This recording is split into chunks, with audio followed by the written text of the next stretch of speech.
Hello? Okay, there we go. Mic is working. I see it on my OBS streaming software. It's going into the yellow zone. So, yes. This is I think this is the third stream for, Mahoyo. As you can hear in the background, I have it, open. You can hear it. I had it open the whole time. Just sneaking on in the background. But, for now, I think, I gotta search for bookmark here. Gotta click on the correct save because they call them fucking bookmarks in this game. I don't know. That's something. But yes, load this data. I sure hope we can get some more interesting scenes this time. Because last time was just, well, I mean, there was some interesting stuff about Aoko, but like, and her dynamic, but there isn't really. It wasn't really too much that happened last time, other than like the some of the side stories had some interesting stuff at least. The school day over, Sojiro headed straight to his job. While the school had approved his jobs at the Chinese restaurant and the fish market in Misaki's shopping district, there was other work he hadn't mentioned to them. It was not because he knew that they would complain at him working too many, but rather because of the illicit nature of one job in particular.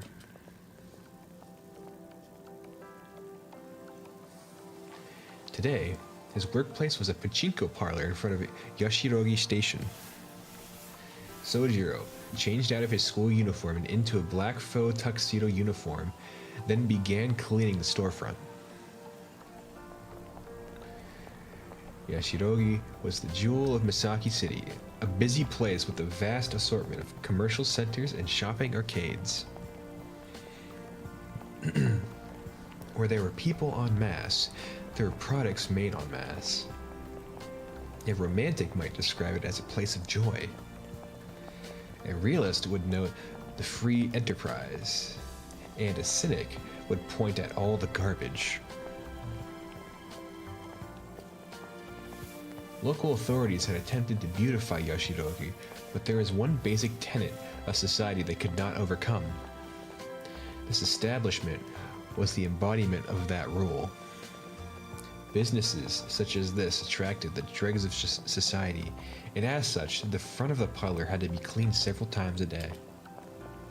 Sojiro stood outside in the cold, winter cold, sweeping used-up cigarette butts, picking up discarded flyers, and tossing empty cans into the trash.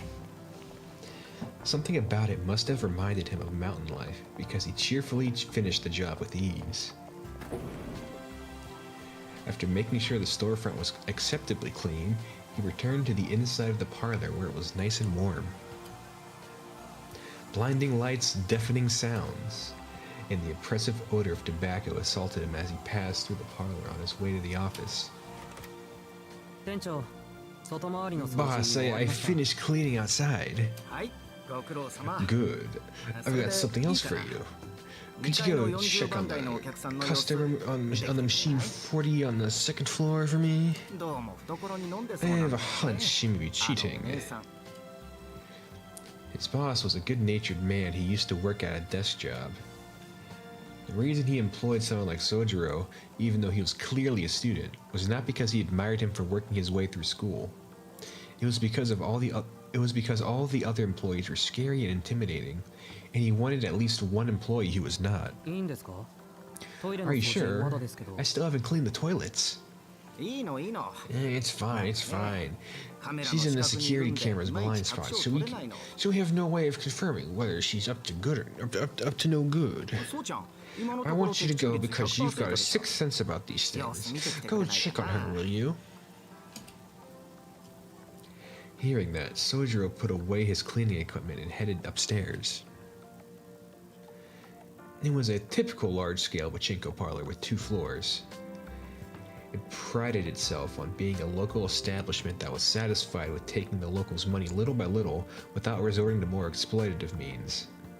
But regardless of the parlor's intentions, its customers were not so scrupulous.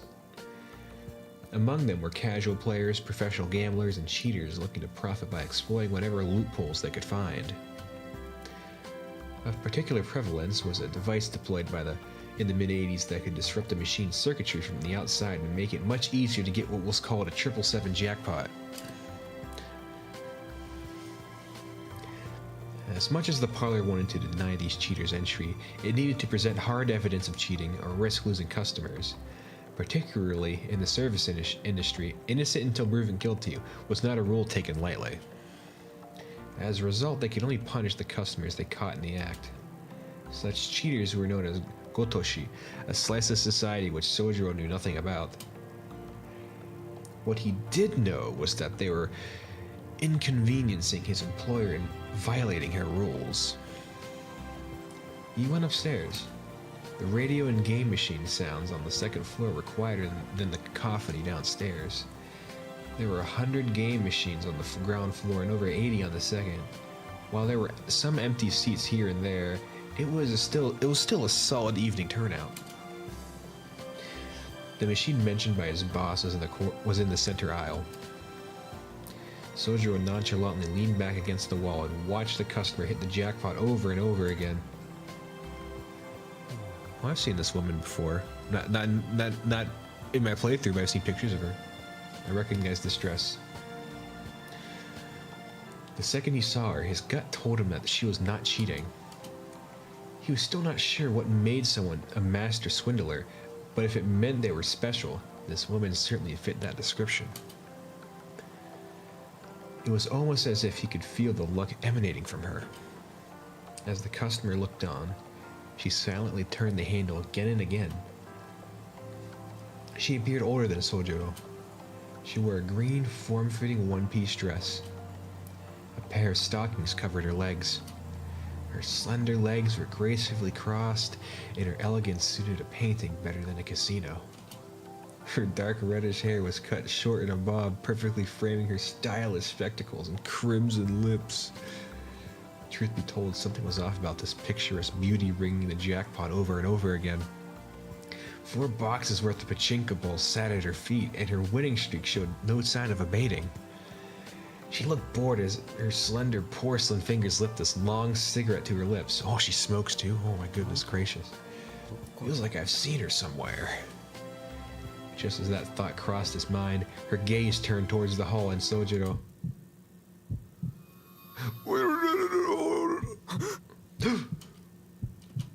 Suddenly, a chill ran down his spine. He reflexively covered his mouth to keep from shrieking. It's her, the woman from yesterday. The yesterday that they don't tell us about yet. Acting on pure instinct, Sojiro took off running. He headed straight down the stairs, desperate to not be on the same floor as her. He would have run straight out the door, but for his obligations to his job. Boss, I'm leaving early, and the person upstairs is fine. He tried to keep his composure as he spoke, jamming his school uniform into a paper bag as he ran out of the parlor.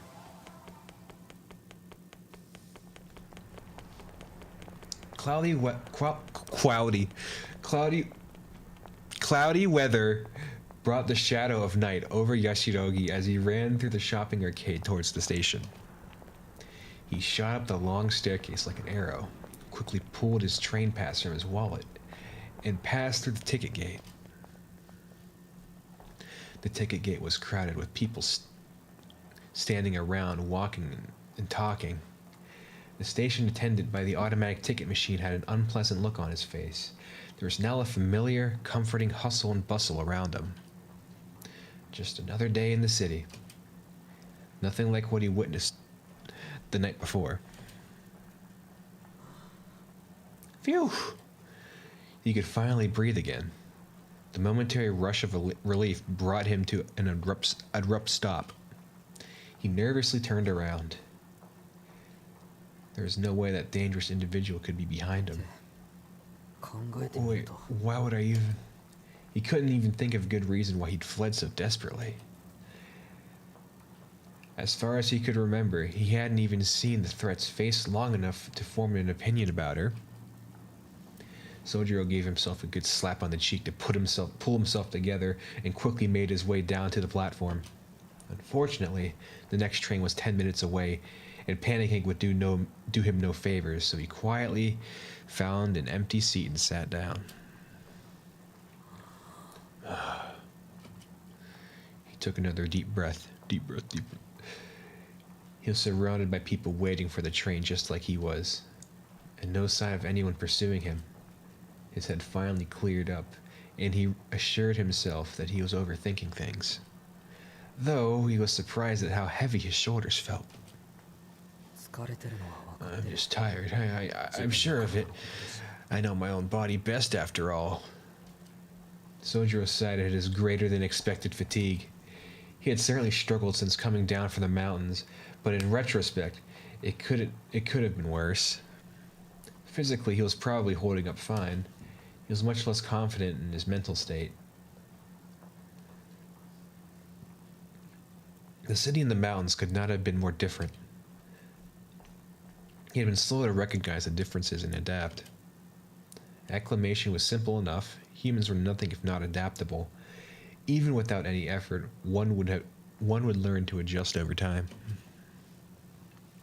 Recognizing the challenges had been the hard part. Actually, it's all been difficult.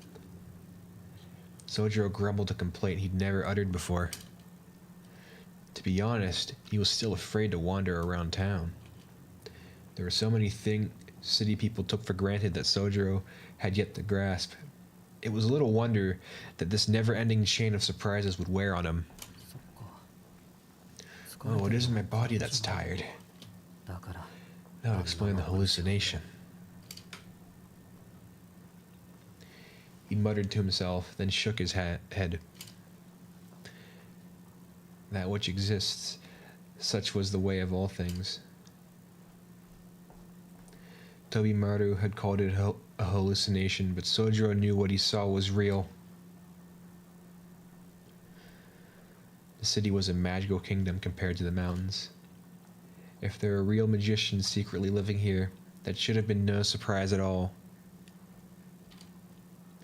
The thought alone made his legs tremble. It took him a moment longer to realize that they were quivering out of fear. He had feared the unnatural ever since he encountered a wild bear on the mountains path as a child.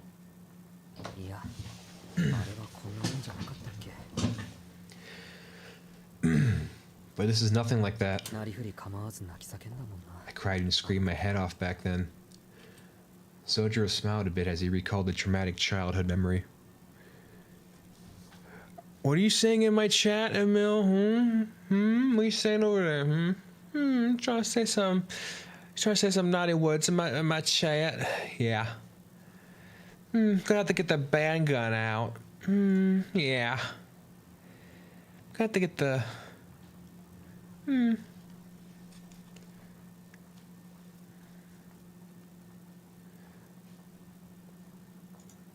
Just gotta remove that message. Can't have this on my channel, on my YouTube channel. No, you can't say that. I don't care if it's a tradition. You can't say it in my chat, my YouTube chat. I'm sorry. I'm sorry.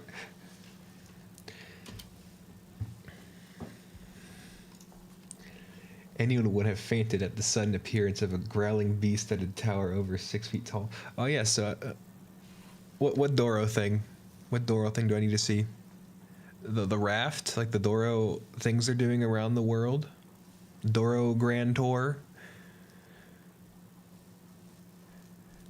Doro's real. I talked to her. Yeah.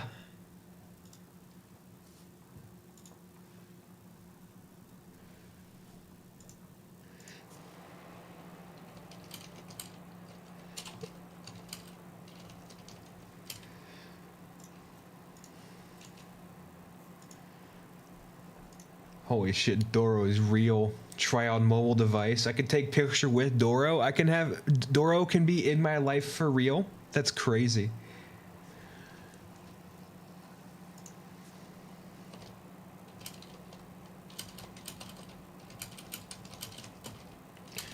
There we go. I'll have to bring Doro into my life soon. monster in the movie that Sojiro saw not 2 days ago was the equivalent of a cuddly stuffed animal when compared to the wild mountain creatures. He was reminded that he'd faced far worse before, and his ordeal now was something he could endure. That's right, the problem now is what I heard someone say at the end. What's catch me and eliminate supposed to mean? Mautan. Yeah, so what you I don't know how much you saw, but what you missed was he also works at a pachinko parlor, and his boss told him to go upstairs to the second floor and check to see if this one lady was cheating. And then he walked up, he saw the lady and recognized her from some mysterious event that happened last night that we still don't have context on. And he ran away because apparently she's like scary or something, even though she's kind of hot. So, you know, now he's like over by the train station, like quivering in fear for some reason. Yeah, this game has pachinko and it's not censored. Isn't that crazy? At face value, the meaning was obvious, but the implications were simply too frightening to contemplate seriously. Perhaps he had misheard the words, or perhaps the speaker had misspoke. The law of the city means someone will deal out punishment eventually. Even as he said it, the idea didn't feel quite right. It was hard to imagine that it applied to him. He's like you, he sees a hot girl and runs. Yeah, he's just like me. Hot women are too scary. I run away because they might be scared. I don't want them to talk to them. They're scary. Sojiro breathed in and closed his eyes. His vision dimmed, putting the illuminated cityscape out of sight and out of mind. For now, he resolved to put last night's events behind him. When he opened his eyes, his breathing had calmed. I wonder, what happened to Tobimaru when he tried to hit Ozaki? The question suddenly popped into Sojiro's head. He decided he would ask next time and stood up from his chair. A long streak of light blazed by, announcing the arrival of the next train.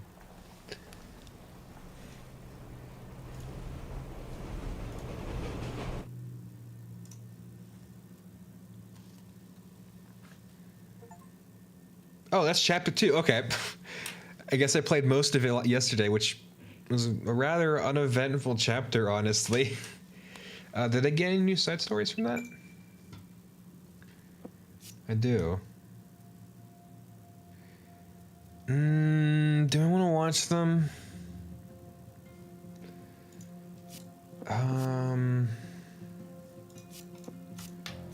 Are these? Oh wait, no. These are the. Oh no. Is this just?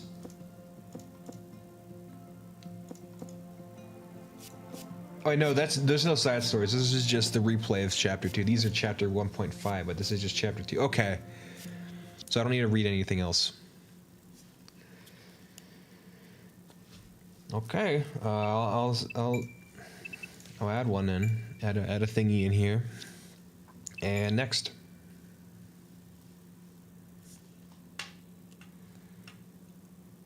Three nights at Freddy. Let me tell you, if the health department of Misaki County sees those videos that you put on the damn internet, they could condemn our house and we had to move out of it. That's Alice talking to Alco. Let me tell you how the events of yesterday. Okay, they're finally telling me what happened yesterday. On moonless nights, you must never look back. Was it a lesson or was it a warning? It was so very long ago. At the time, I could not have imagined what my very being would become. Bro, I've been trying to figure out for 5 minutes how to change my phone screen to landscape since they updated it, and now I don't know where the fuck anything is. Oh, I love it when people they update and break their fucking UIs. Discord. I love when they fucking do that. That's so fun. I love it. I love it so much. I love unnecessary updates that break everything and make everything look like shit. It's so fun, and you can't roll them back either. It's why my Discord app is like 2 years. The fucking software I haven't updated in like probably like 2 years because I like the old mobile app style. Even as features start breaking on my old mobile version, I refuse to change to the new layout. It's not even new layout anymore. It's 2 years old now. Probably over 2 years old now.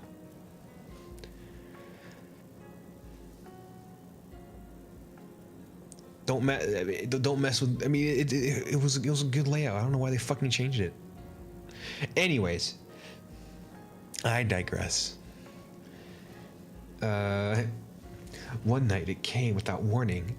I was filled with an anxiety so heightened that it made me want to burst into tears. So I fled to my granddad's workshop. Unlike the granddad I knew, he smiled and kindly placed his hand upon my head.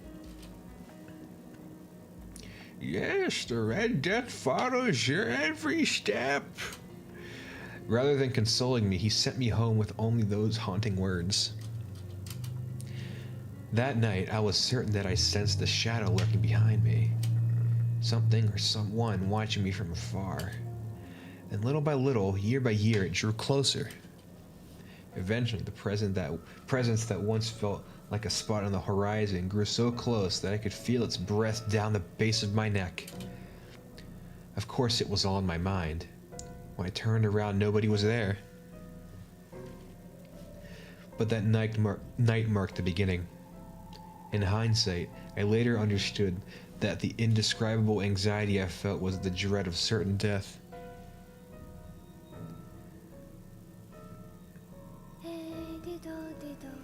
Oh, it's Alice! Hey diddle diddle, the cat and the fiddle, the cow jumped over the moon, the little dog laughed. How much time had passed since that night? It lingered deep in the recesses of my mind where childhood memories are kept. A faded storybook-esque memory. On dark nights, I still hear the faint echo of my granddad's words.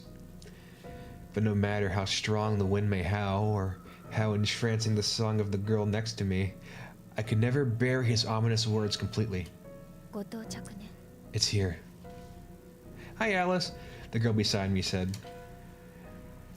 Alice's inflectionless voice spoke volumes of her role as the bystander. That night there was only me and her. It was the night I would mark the birth of who I am today. For what should have been quite the memorable night, it sure wasn't a promising start. Dense clouds blocked the starlight above like a brack umbrella. Strong wind tore through the sky, carrying the heavy clouds with it.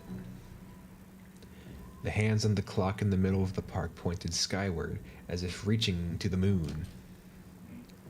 Unfortunately for them, tonight there was no moon to point at.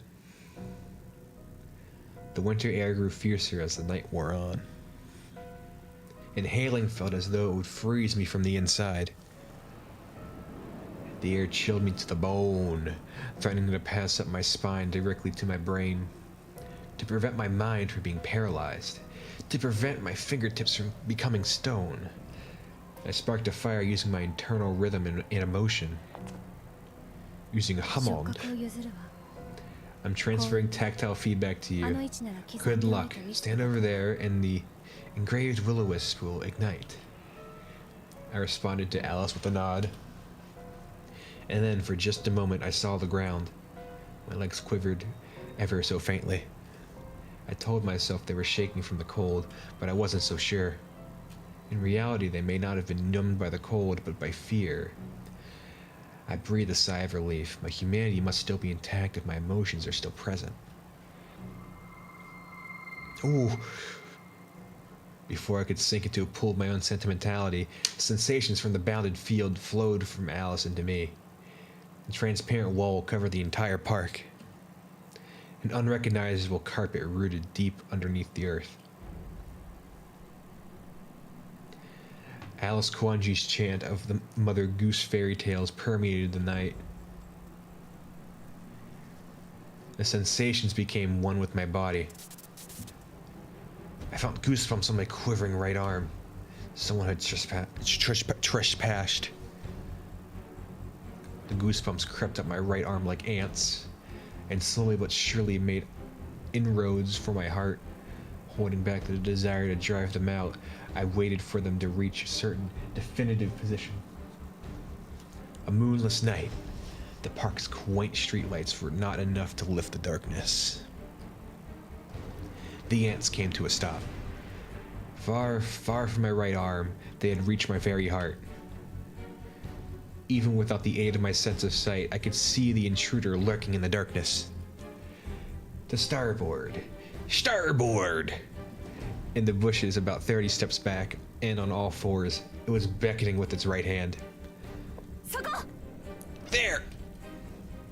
The enemy's movement and my perception of it were in lockstep. I spun around. Shoo! The enemy's arm stretched out like a spear. This lethal weapon aimed at at the back of my head brushed my hair at breakneck speed. With the omniscient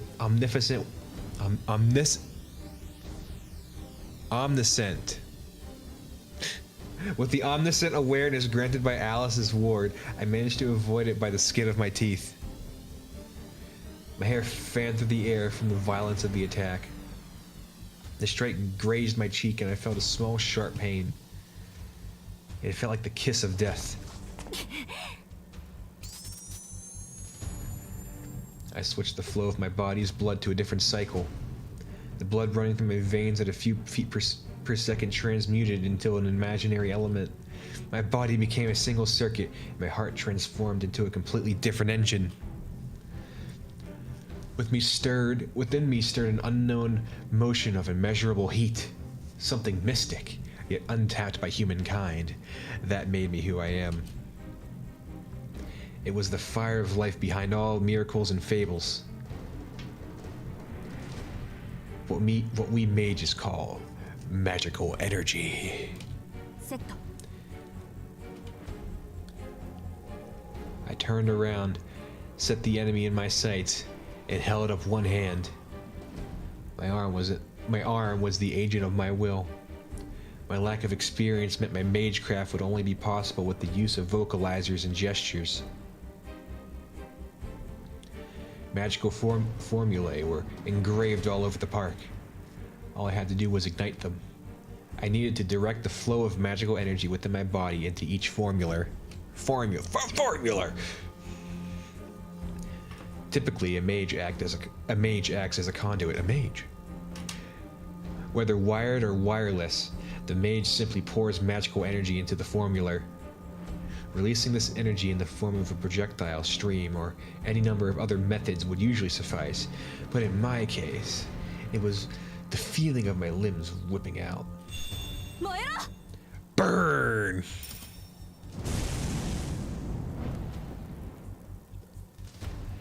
I fought speed with speed.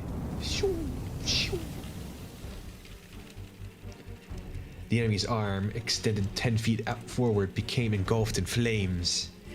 It was nighttime at the park, the scene reminiscent of a campfire, but one in which the center of the flames contained a humanoid figure wriggling like a shadow puppet. The flames subsided just as unnaturally as it ignited. No crackling, no burning smell. Nothing. You can have the bounded field back. I'll check the remains. After telling this to Alice, I headed towards the motionless figure. I killed it. I killed it. I killed it. Regardless of who my opponent was, I just took someone's life. My throat parched. I swallowed the truth that without this sense of reality, I would have been helpless. So hard and bitter. You're nothing! You're nothing!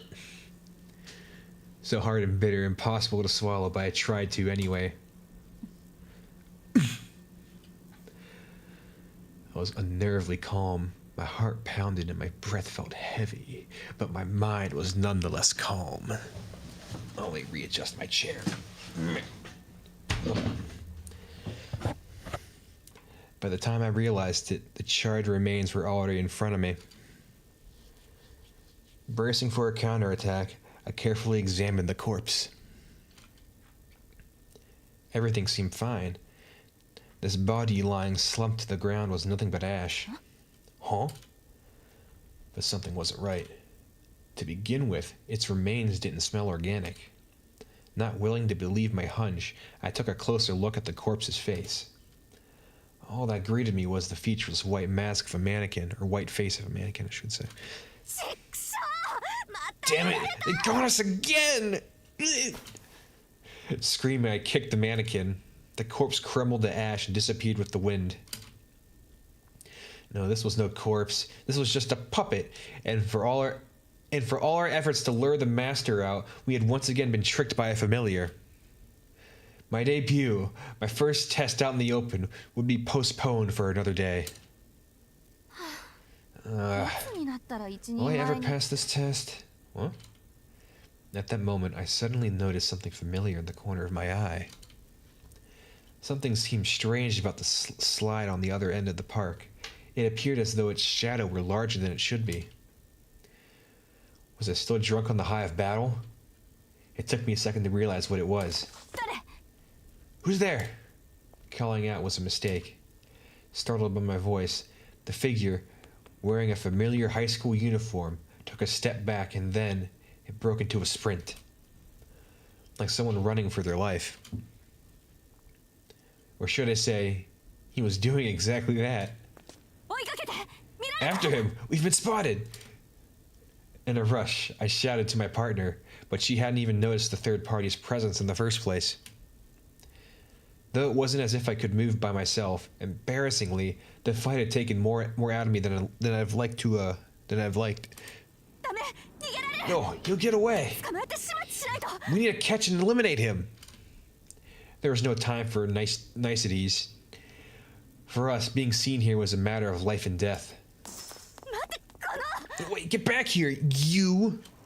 Shaking off the numbness in my legs, I made for the park's exit. I had to admire his escape. The witness, the party to the entire night's proceedings, had disappeared into the darkness of the residential district without a trace. Why the hell didn't I sense him in the field? Complaining to myself wouldn't bring back the figure in uniform. Bitter at my own incompetence, I gave up the chase. Though temporary, the park had become Alice's woods. For anyone within a few feet of the park, the other park goers' identifiable features and voices became murky, like the stuff of fairy tales. Fairies! Tonight's proceedings may have had a witness, but if our identities were still hidden, then this was still a chance. Okay. That looked like a male from behind. I returned to the park. That uniform was, without a doubt, from my high school. That was clue enough. If he was a schoolmate of mine, I had plenty of methods to flush him out. It's one thing after another. Amidst my grumbling, I set my priorities straight. Before some strange rumor spread, I needed to seal the witness's mouth shut. That was the highest priority, quickly and without mercy. Hi, Alice. Look at her just standing over there like a little cutie. I like her. I love Alice. Looking up, I saw Alice's previously distant figure. Though she was in as much trouble as I was, with her existence as a mage also exposed, she had but only one thing to say. This means trouble. Their statue-like figure, staring into the darkness, seemed more expressionless than calm. I was pissed off. Her inscrutable voice resembled the moonless night so much it made me angry.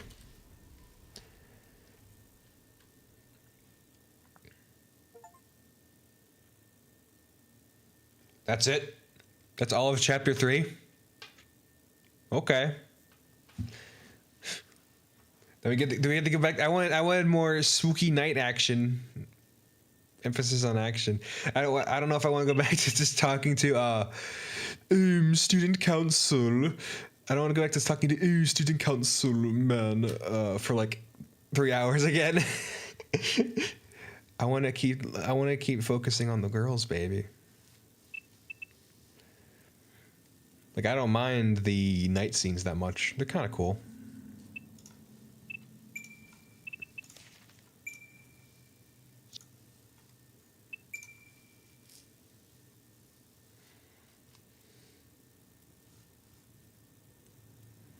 Blue's inner name. There really isn't any other way of saying this. I'm a magician. Kind of like those witches in fairy tales who live alone in the woods and perform miracles with the wave of a finger. While the popular depiction of it differs from reality, it's closer to the truth than you know. Though just so we're clear, no, I don't fly through the sky on a broom. I cannot transform into animals or speak with small birds. Modern mages are nothing so fanciful. Our existence sounds unbelievable, but we're quite grounded. Though it may seem like we can do anything, we're actually majorly constrained.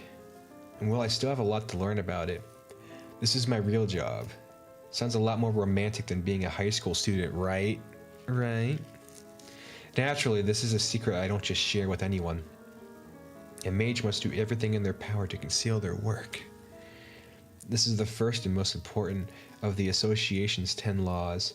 Not that I'm tempted to let the cat out of the bag in the least. The Mages Association, that's a very that's a big thing in the Type Mooniverse. Nasuverse, as it's also often called.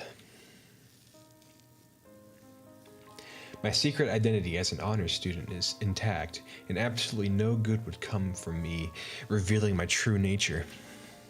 If anything, it only lead to more headaches. That's why I do everything in my power to keep it a secret. Of course, if I'd accomplished anything as a magician by now, then maybe I'd see it differently. I've fantasized about revealing my secret life's works to a single special person when I finally make something of myself. Yeah, it'd be pretty stellar to just confess one day, by the way, I'm a magician. That idea alone is enough to keep me from spoiling the big reveal, regardless of the association's rules.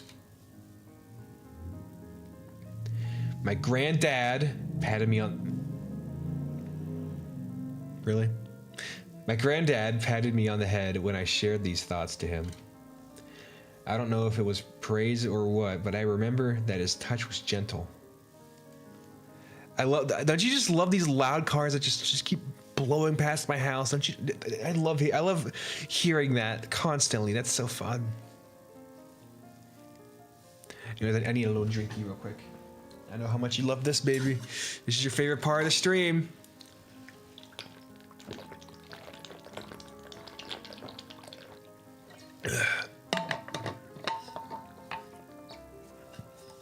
Some good old aqua. Okay. I first learned that I would be succeeding my grandfather on the day I graduated middle school. When I returned home, there he was. Your elder sister left on a journey. From this day forth, you are the heir to the Alzaki. He said it in such a matter-of-fact way. I knew that the Alzaki family passed down this old tradition of magecraft, but to be honest, I never imagined I would be the one to wield it. Magecraft is supposed to be passed to one single child. It was my sister's role to take the mantle, and I had no interest in dedicating myself to so many rules and routines. I planned to live a normal life. I had hopes and dreams for the future. I felt bad for my sister, but I was determined to live my life my way. And while I managed to do just that for a time, I was blindsided by a vicious counterpunch. Since then, I've been thrust headlong into a world I had only observed from afar. It was a hell of a way to start high school. But I suppose it wasn't all that bad, all things considered. A lot has happened since then. I was so dazed by this newfound life that a year of school motored right by. I was a second year before I knew it. Thankfully, nothing drastic has happened. The 6 months my roommate and I totally tried to kill each other, notwithstanding. as it happens, I've got a natural talent at this magecraft stuff, so I've yet to have any hang-ups there either. I'm only human, so I've had my fair share of headaches for sure, but never once did I worry about my future. I thought my life would be smooth sailing all the way. If only everything had gone to plan last night. Well, hi Alice, I love you. Alice Kawanji asked Al Kawasaki the second she entered the house. Her dark eyes succeeded where her voice failed to communicate the gravity of the situation. Alko took off her unflattering coat, hung it on the hanger, and sat down on the sofa. Alice sat across from her, with a table separating them. Any progress with those things? Not at all. I've only got 7 left that are any good at reconnaissance. I've been using them up fast and I haven't had time to make more. Alice's gaze drifted from Alko to the box on the table. Were none of them keeping watch that night? They've never let you down when it comes to this sort of thing, have they? During the day, no, but there's quite the risk when flying them at night. Meaning, they were of the least use when we needed them most, Alko sighed. Well, how are you faring? You seem pretty confident this morning. Yeah, I guess everything's good on my end. I'm pretty sure I'll know by tomorrow. I told Tobimaru to look into all the students' addresses and schedules. Not many people wander to the park around that time of night, so it should be easy enough to figure out who it was. How can you be so sure? Because I didn't just join the student council to keep up appearance. I've been using my position to keep tabs on everyone. I have info on everything from part-time jobs to friends' addresses to what they're up to in their spare time. It's a list I was hoping to keep secret, but we can't afford to do that now, can we? That's why I keep the vice president around. It's the kind of thing he does best. Incidentally, the creation of the secret file started the moment Alko became student council president. The mere rumor of its existence was enough to strike fear into every student body, the entire student body. As thorough as always, I see. Alice was only mildly surprised. It had been almost 2 years since they first started living together. She knew as well as anyone that when Alko put her mind to something, she saw it through to the end. Well, I never imagined I'd have to use it like this, but it's better safe than sorry. But what happened last night was far beyond a mere exception to the rule. This predicament should not have even been possible. More importantly, have you figured out what went wrong? And don't tell me it had anything to do with your link to the bounded field. Alko glared at her. The award was Alice's responsibility. If it was to blame for last night's trouble, Alice had to own up for her fair share. Alice and Alko may have been roommates and partners, but it was a relationship of convenience. While lineage had brought them together, they were more like enemies than allies. Ultimately, they were just not a match. Where there was a blunder, it was punished. Where there was an opening, it would be attacked. If there was even an opportunity, the two of them would kill each other in the event of such a moment. I think they should just kiss instead. Alice locked eyes with Alko. Alko's fierce gaze could make a grown man cower in fear, but Alice did not bat an eyelash. Assuming the bounded field was the problem. Oh, cool, an airplane. Assuming the bounded field was the problem, wouldn't this have happened countless times before? I suppose you're right, Alko agreed, as the question reaffirmed her trust in Alice. So you're saying there was nothing wrong with it? I honestly can't say for sure. Alice answered as flatly as ever. A bounded field is like a sanctuary sealed away from the real world. Steps are taken whereby a certain area is cut off from the outside world. There are various kinds of bounded fields. There are physical ones that close off an area behind the wall, and less tangible ones that use mirrors or mist or trees to conceal what occurs within. However, when closing off an area to the outside world, you cannot avoid communicating the abnormality's existence. In other words, the area may be closed off to the outside world, but it is impossible to hide the fact that it's closed off. In time, someone will take interest in a sealed off area, even if they cannot see what's going on inside. Some might say this is putting the cart before the horse. The ideal field would be one that was both undetectable and impervious to interference from the outside. That was exactly the kind Alice had generated in the park last night before. Even if someone has the reason to be in a place, they shouldn't enter if you've made them forget their reason for being there.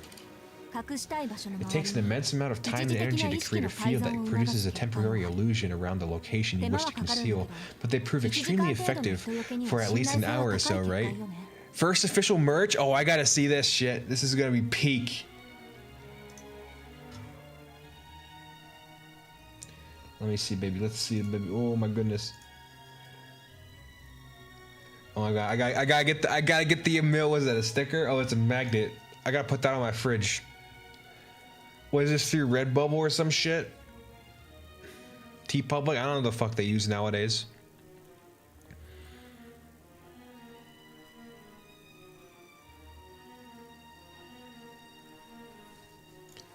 And to top it all, it was top class, made from your mirrors, and it's not like they shattered while we were using it.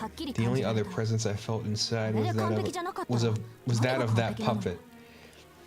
If that isn't a perfectly constructed bounded field, then what is? Redbubble, okay.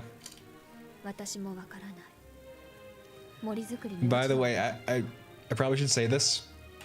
I don't know if you ever want to like try making merch of me, but like don't do it unless I tell you you can, because a lot of the stuff, a lot of my assets that I have currently, you're not allowed to use for like selling shit.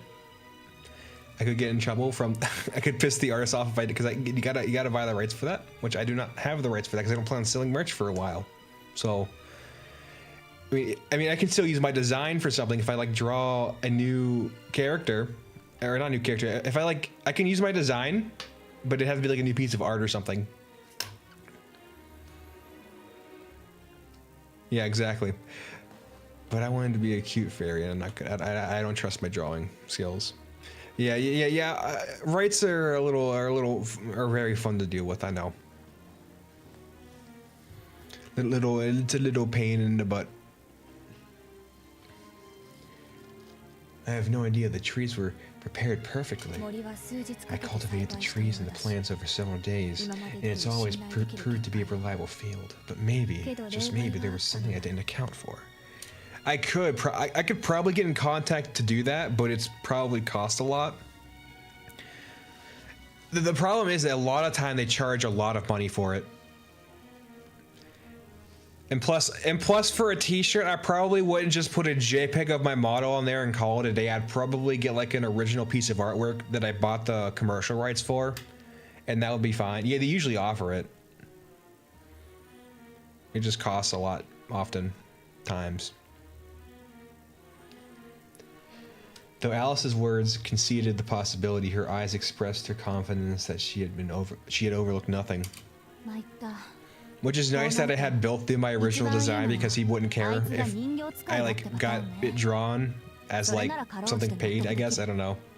Oh crap, in that case, we better hope that the witness was the puppeteer, which would make sense. A mage would probably be able to penetrate it.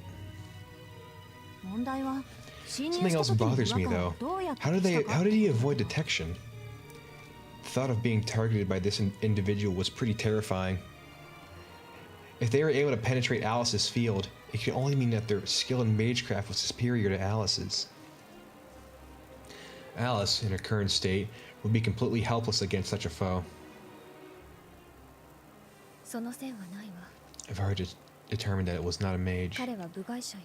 This is most likely an ムク outsider. ドリはともかく The Starlings are one thing, but not even Robin was able to follow him. 魔力の気配 There は were no 全く traces of なし magical energy, so that rules out 誰かの魔術 a を magical 操れる pawn. Alka was quickly running out of straws to grasp at. And that meant she was out of questions to ask. All she could do was call it bad luck and leave it at that. 魔術師の秘密を見られて First you get found out that you're a mage, then you let the witnesses get away. Why couldn't I just have normal high school problems? The sofa groaned as she leaned back. Her gaze went up to the brown ceiling with a sigh. It wasn't much of a view. She was becoming increasingly depressed. Alko, make up your mind.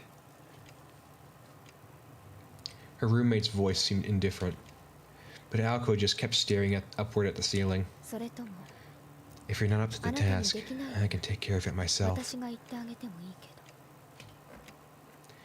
The cool-mannered girl's statement carried an equally icy implication. Alko took the words in slowly, with as much sincerity as she could muster. It was like trying to swallow molten lead. そうだ She's right, 覚悟持って and I've already made up my mind. The thought sounded hollow, even as it popped into her head. This was clearly different from last time.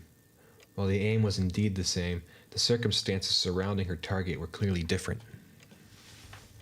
She may have been determined before, but that was as a mage. If enemies emerged, she would kill them. If she was challenged, she would step up to the fight. If it was a fight between two mages and her opponent was in the wrong, even if this could only end in death for one of them, it was an outcome both parties could accept. Kill or be killed, that's like what the guy says in Undertale. Morality had no weight on this scale. But this time was different. Her opponent was neither enemy nor mage. Even if she was prepared to kill them, this person was likely not ready to die. That's why morality did factor into it now. Was she truly up to the task of murdering an innocent person? Could she swallow the fact that this was a common occurrence for a mage? She snorted sardonically. Being a mage did not mean that Alka was some kind of monk who could cut ties with the real world on a whim. I obviously wouldn't do shit without showing you first, Lamau. But would they actually raise an issue for you buying it for yourself? I can buy the rights to myself if I wanted to, probably, if I got in contact with one of my artists. I could probably do that. But like I said, I probably wouldn't make a t-shirt from any of the assets that I have right now. I would probably get a specific like art piece commissioned to specifically be used on a t-shirt, because I think putting just a JPEG of a model on a t-shirt would look silly. Maybe as like an acrylic standee, but like I don't know if I'd want to pay that much for, because I think it was good. I don't remember how much commercial rights for the model was, but if I wanted to like sell like pictures of it or some shit, but it just depends on the artist how much they want to charge for it. Which honestly, I think they shouldn't charge more for it. But you know how it is. They got to get their upcharges somehow. If there's one thing Alko hated, it was doing things without conviction or an understanding of exactly why she was doing them. I mean, if you ask me, if I'm getting an art piece made, I should have the right to do as much as I can with it outside of... I should be able to do anything I want with it except for, claiming that I drew this, No, I mean, if you use their art on a shirt only for you, I can probably do that. I could do that. But like if I wanted to sell it as like merch, I would like to make money. If I was going to get profits from it, I would need to have rights for that.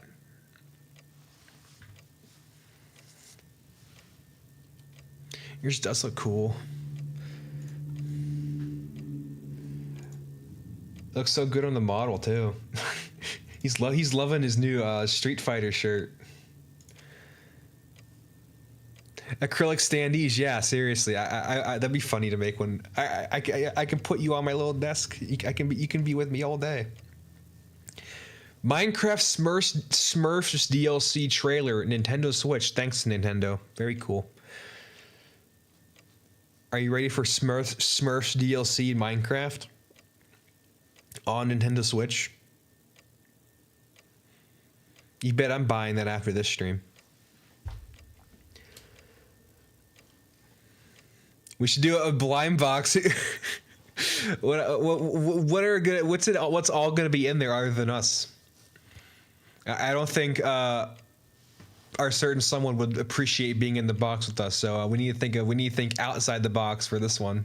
We can't just have 2 different people in there. We got to have many different ones with different rarities and shit. Hey guys, Puppet Steve here. Today we got the miscreant blind box. Oh man, guys. Oh look at it. I pulled the blue fool, Mill Masters. Oh guys, look at he's so cool. Zombie Steve. Zombie Steve, what do you got? What are you doing with the mill acrylic standee? Do you like my Puppet Steve RP? Yeah, I know you do.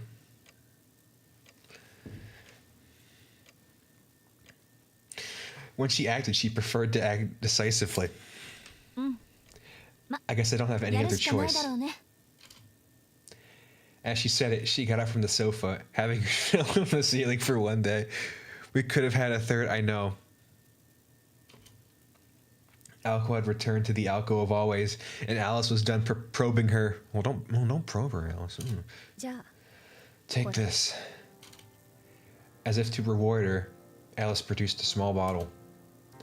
Hey, it's that Daimai juice. It fit neatly into the palm of her hand. The bottle looked completely out of place in her slender fingers. The glass was cloudy and it appeared empty. Some shreds of paper remained on the front where there was once a label. What's that? Alco stared at the bottle suspiciously. My acrylic would just be my torso to head since you never drew legs. What is that your actual character? You just don't have legs? It's a storage bottle. I had one to spare, so I'm giving it to you. A what? I forget what it's called, but it's a thing out of a Chinese novel. Alco was miraculously able to parse what Alice meant. I don't know. What the fuck does she mean? Oh, okay. Are you saying that this is the red drinking gourd from the story about the 2 brothers who guarded the Lotus Cave? Don't take this the wrong way, but it looks like your everyday medicine bottle with the label ripped off. SSR Godchan acrylic true and real? Alice looked at the bottle and acknowledged how ordinary it looked. Yeah, she can be her third. She also understood that she would not be the one using it, as she would set it on the table. Except this is a jade flask, not a red drinking gourd. That's not the problem. The problem is maintaining my dignity as a mage. Don't get stuck on the details. Just be happy it's not a bottle of laxatives. Fine. She made a good point. Just open the lid and ask for the person's name. But be careful, because if the target's resistant, the bottle will shatter. Alco raised her eyebrows. Hang on, if he's resistant, I can only use it when he's asleep, right? I don't know what the fuck they're talking about. I don't know what this bottle does. But what is this red gourd shit? I did not know these allusions. I've never tried, to be honest. But is there anyone who responds to things in their sleep? You'd be surprised. But true, people like that are rare. In that case, one would have to weaken them until they are about to pass out. Oh, I almost forgot. Drugs or magecraft will also cause the bottle. Oh, is it like the fucking Roshi thing? Yeah, the evil could change me. Is it like that?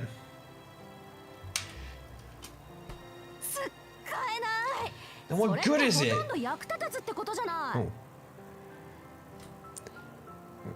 Who's talking outside? What the fuck?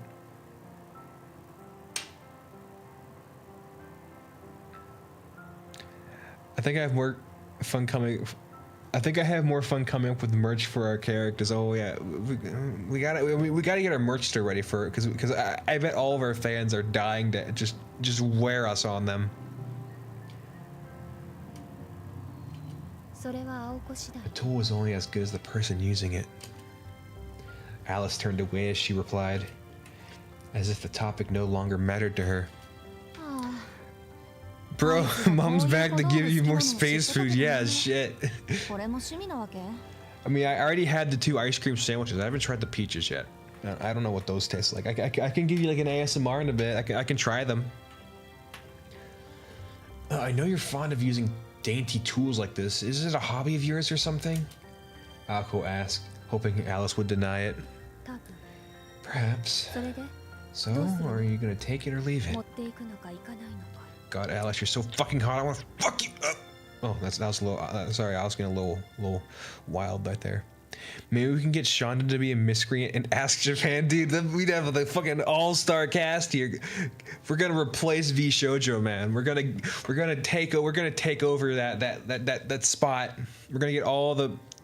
We're gonna be the top talent agency, top video streaming things ever. I'm putting together a team of miscreants. The fucking Avengers theme. Miscreants assemble. Without answering, Aqua dithered a bit before taking the bottle and putting it in her pocket. She figured she might be able to find some use for it.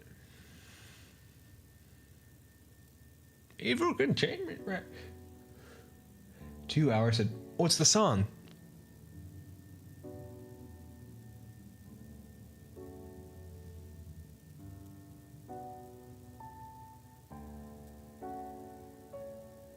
Okay. 2 hours had passed, and the clock would. Then the clock. What if it said the clock? It said cock. Struck 9. The conversation had moved from the drawing board to the sunroom, and had manifested into the kind of scene one would not expect from such a mansion. To be honest, I didn't really want to leave it to Toby Maru like this.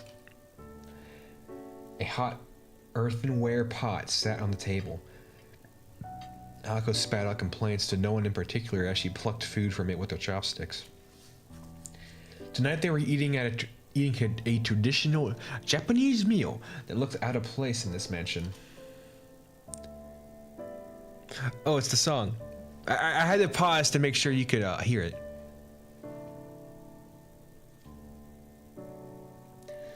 Anyways, when it came to the kind of Japanese hot pot where all one had to do was buy and boil ingredients, it was usually Alco's responsibility.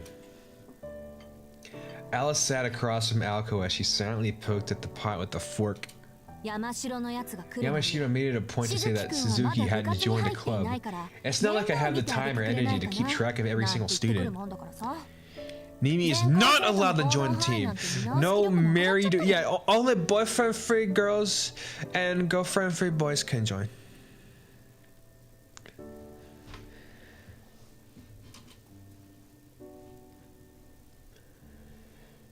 The egg she had plucked was still as silky as a baby's bottom, so she returned it to the pot.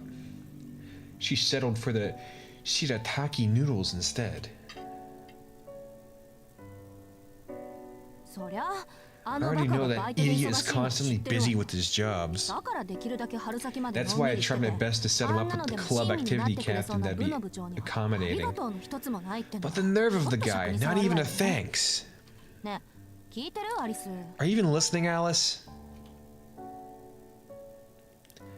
As if her mouth was full, she simply nodded in response. Her expression stated that she had no interest nor opinion on the matter, but she at least appeared to be listening. Satisfied, Alco nibbled on some Hampton fish cake. I just can't trust anyone who says he's a great guy. Surprise, even Toby Maru was gushing about him. The only thing he's great at is being an airhead.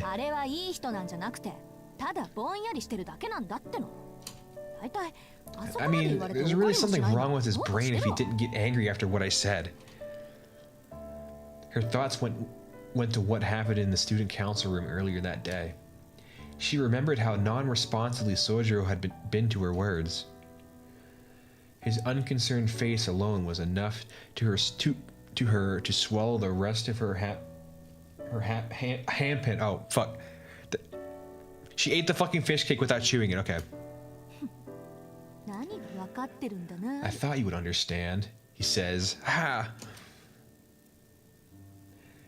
His words were a lot like those that ended her childhood. You know it, don't you, Aoko? Through it all, you never lose sight of who you are. You're so strong. Perhaps it was meant as a compliment, but she took it as a patronizing way to pity her, because the person who had said it acted like she was looking at a wounded animal. Whatever, who cares what that weirdo thinks or says? That episode might have made her the most confused she ever had been in her life. Yet, what shocked young Aoko the most was the look of pity on the face of the person she admired the most. You fought. Huh? The abrupt comment stopped her in her tracks. Sorry, what'd you say? Something about a fight? Alice nodded. I can't say I completely understand from what you'd said, but it does come across as if you were trying to pick a fight with him. Alice bit into the very last hanpin. Her remark was an unexpected but completely on point. Why did you go there? I'd rather die than spend another second with him. I mean, seriously, gross. I have no interest in him whatsoever. I'd love it if I'd never had to say anything about him ever again. So why all the talk about him? What? I was reporting on today's investigation. Something wrong with that? What other reason could Alice be suggesting Aoko had for bringing it up? It would be several hours later, in bed, that Aoko realized what she had just dug her own grave. No, not really. But does he really bother you that much? Alice ate her hot pot in silence, as if she was honoring some sort of sacred ritual. Her face was as indifferent as always, but she was secretly enjoying how flustered Aoko was. Aoko remained oblivious to this. Normally she would have noticed immediately, but she was not quite herself at this moment. Does he really? Well, of course he does. I think I've said that often enough. Okay, what specifically about him do you dislike? Huh? I don't need a specific reason to. She trailed off as she realized how disagreeable she was being. She could come up with no reason why. Her instincts had told her that she was incompatible with that hick. But why such a strong reaction? More than anything in the world, Aoko hated emotions without reason and decisions made with no rationale. I just don't like him. I'm sure there's a good reason for it, I think.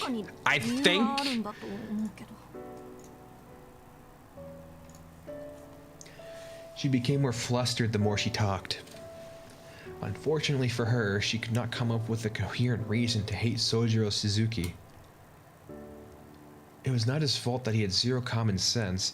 It was the fault of the environment he grew up in. In fact, it was admirable that he was trying so hard to adapt to civilized society. As clueless as he might seem, he was not a complete waste of space. If he seemed a bit slow, it was only because his gentle nature compelled him to think before acting. When one looked at everything objectively, the conclusion was obvious. As much as she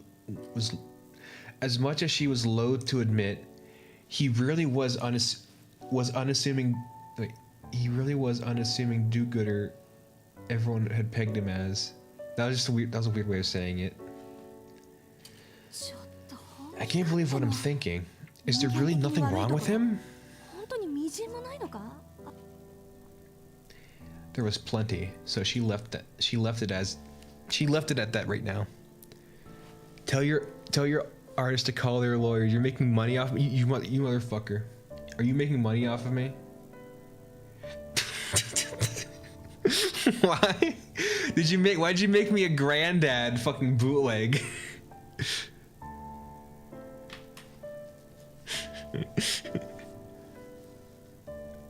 Mario 7, is this the one I played? Oh, let's check it out.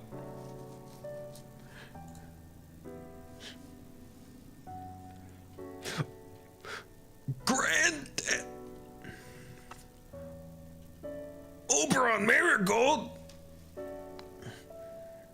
Well, I'll show this off. I'll show this off to the stream. Where's my... There we go.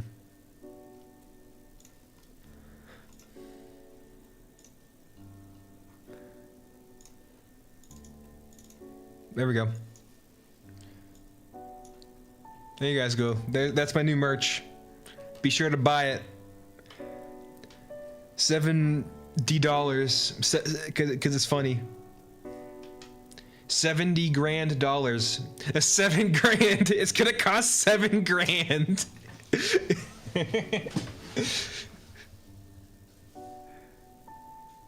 Oh, actually, you know what?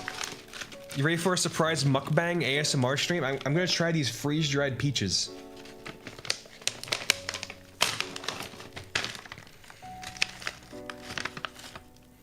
They smell kind of peach-like.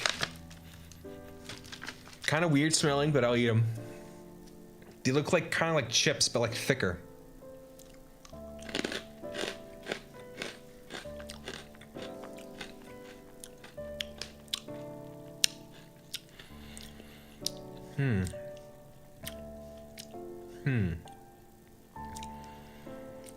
Well, I prefer the ice cream, but that kind of goes without saying. Because ice cream is just tastes good in general, but try another one.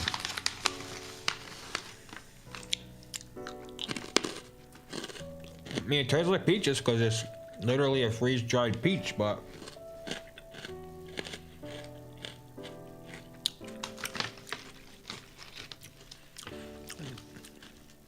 not exactly something I'd eat on the common as a snack often. But if I was starving, I'd eat this.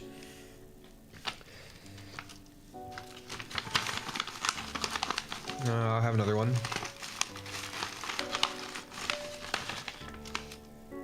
Actually, you know what they look like? They almost look like little apple slices, but hard.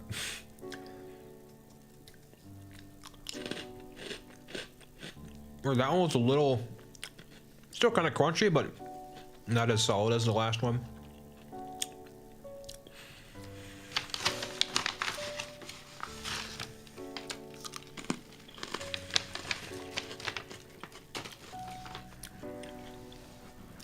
Everyone think overall Marigold's a nice fairy mother for dropping off space food. It was very interesting. You don't like my music? You don't like my ASMR mukbang music food review? Welcome back to Noah's food review. That's fucking me right now. You're gonna tell my mom about this whole thing? She doesn't know I stream, so. Fairy Mama does not know I stream. Nobody in my family does.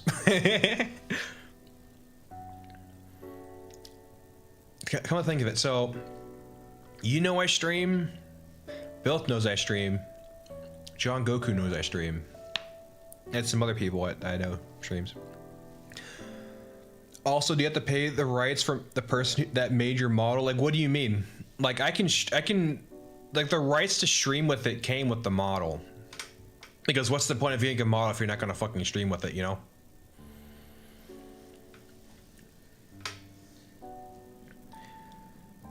If I wanted to get, oh no, well no. If I wanted to, okay, so let me give you an example. Oh. Say if I wanted to make merch of literally my model, like literally this art of me as my model. If I wanted to make merch using that, I would need to pay her. But I could still get an original art piece made of this design and not have to pay her because she did not make that. And if I pay commercial rights to the artist that made that piece, I could sell that because she does not own the rights to my design. Only the model.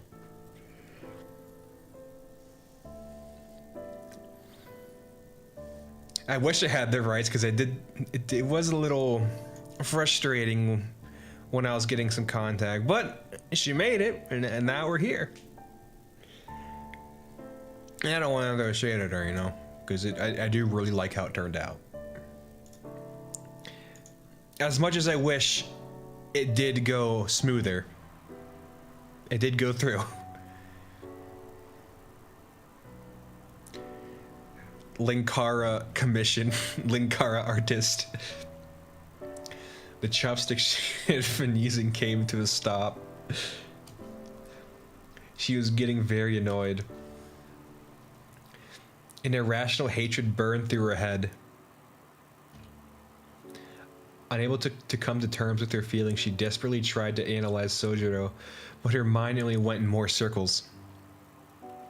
Alice fixed Alka with the deadpan stare. I'm shocked. A small sigh. Oh, look at her in that cute little skirt. I love her, I love her, I love you, Alice. This isn't like you, Alko. Those words were the final blow. Alko felt the floor fall out from under her. She was unable to leave her chair until long after Alice had finished eating and left. No, don't leave me, piano music that I forget the name of. Don't leave me.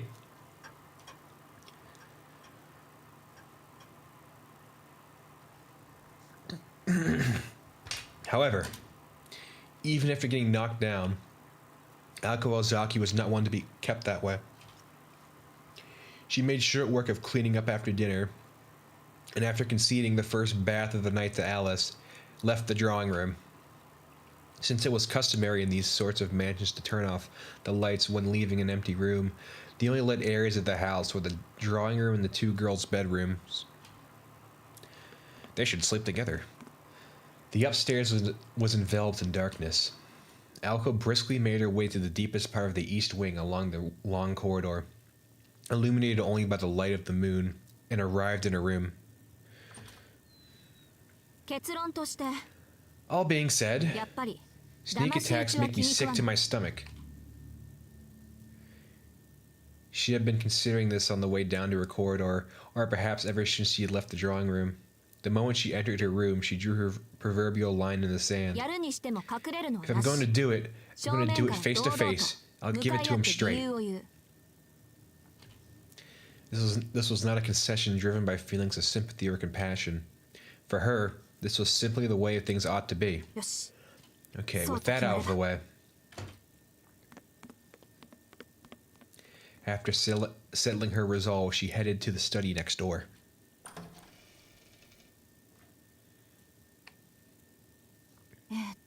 Let's see. Thursday shelf, winter solstice, green spine. Without hesitation, she removed one book from the countless volumes on the shelf. The introductory textbooks transported here from the Ozaki residence were separated into 6 shelves, labeled Monday through Saturday.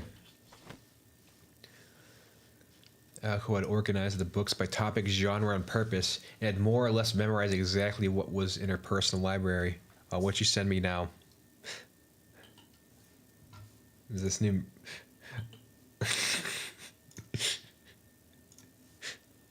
I'll show this off too.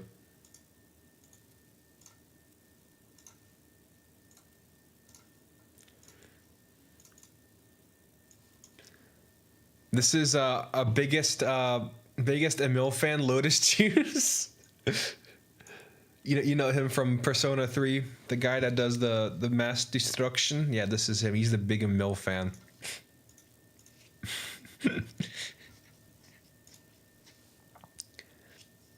Do I know the blue fool? You crazy?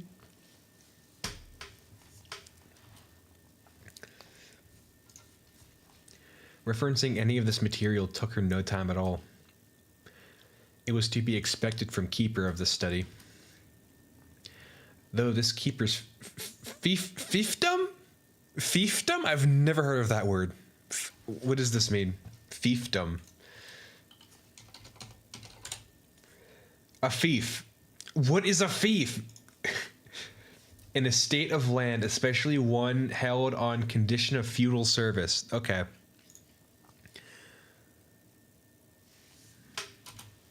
Both Alco and Alice had given up all hope on the cluttered mess of the library and the annex. Nevertheless, on occasion, Alco would have no option other than to give Alice a heads up and visit it when this study did not meet her needs. Google being snarky, "It's a fief, you simpleton.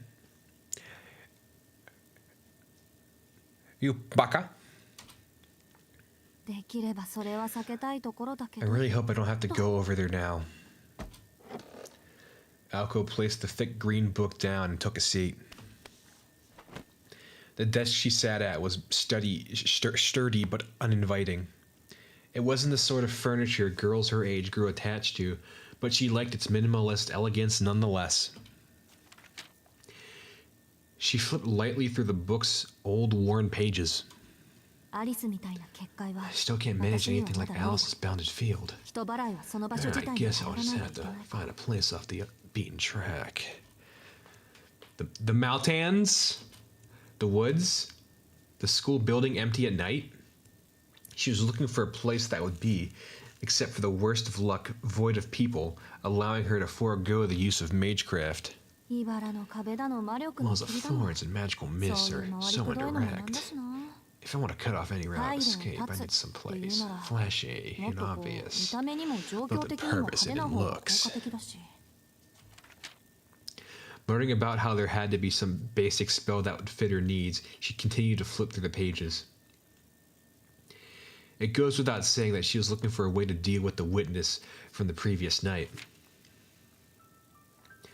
Magecraft's uses were many, but not all-encompassing. Fundamentally, magecraft was good for making things happen or phenomena that existed already, while more or less bypassing the time and resources conventional means would require. It was, however, unable to manifest phenomena that were impossible in this world. It was essentially an equivalent exchange that used a variety of shortcuts. A phenomenon made possible by human hands, actualized by an individual's power, that was generally what magecraft was. To give an example, if Alco were so inclined, she could make an entire lake appear at the mansion. However, it had to be something that existed within this world. Nothing, not even the smallest matter, could escape this unbreakable law. Even if Alco were to release a level of heat on par with an F-15 fighter jet's afterburner, that event would only be possible if the circuit named Alco Ozaki acted as a temporary input variable in the magical formula. The derived equivalence was simply a value that already occurred in reality. If the variable in question did not exist elsewhere in reality, the spell would not be valid. The imaginary element known as magical energy was like a lie that could only slip its fantasy through the network of order at the moment of ignition, giving form to the non-existent. Illusions invading reality, something the universe did not allow. Still, what was it? You can combine the imaginary factor, ether, with pretty much anything since it's not real itself. Anything composed of entirely magical energy is little more than an illusion that will quickly dissipate. Even a typical field like a wall of thorns generally starts the user planting the thorns first before using magical energy to grow and strengthen them in an instant. In the end, magical energy is just an easy-to-use fuel source, while acting as a firework that ignites a phenomenon. Or so they say. 架空要素云々より Imaginary factors are all well and good, but all I can do is connect the basic circuit and process energy into a projectile. Laughing to herself, she looked for a bounded field or something similar more suited to her current ability. The identity of the witness was still unknown, but if they were a classmate of Alco's, she had a number of pretexts by which to lure them out. The problem was after that. Then it becomes a question of precision. If I don't take care of him in that one blow, he might slip away. To be honest, she wasn't confident she could handle this smoothly without Alice's support. But Alco saw no reason to ask for help given that the target in question was a regular bystander. Fledgling as she was, she still had her pride as a mage's. She continued to turn through the pages rhythmically. In the midst of a fluttering sound of thumbing through the volume, Alco suddenly stopped her finger at a certain page. 見つけた Found it. She smiled to herself. It was a simple formula that she had tucked away somewhere in the recesses of her memory, a spell of simple destruction. 檻をね作れば A cage. That's all I need to make. 狩りをする時の常套手段じゃない It's the oldest trick in the book that any hunter worth their salt would use. She placed a bookmark in the book, closed it, and got up to return to her room. She suddenly felt someone watching her. Through the window, she saw her in the night, a girl, staring back with a cold-hearted expression. The girl's face was hers, the expression undoubtedly her own. She began planning how to erase the witness, though to say it was something as elaborate as a plan was overkill. This was just a job. She was going to make a cage and then lure her prey into it. There's no getting around it. Premeditated violence. I wonder if Alice is done with her bath. She mumbled out loud, as if the bath would return some warmth to her chilled heart. Thanks, car, bike thing. That was very cool.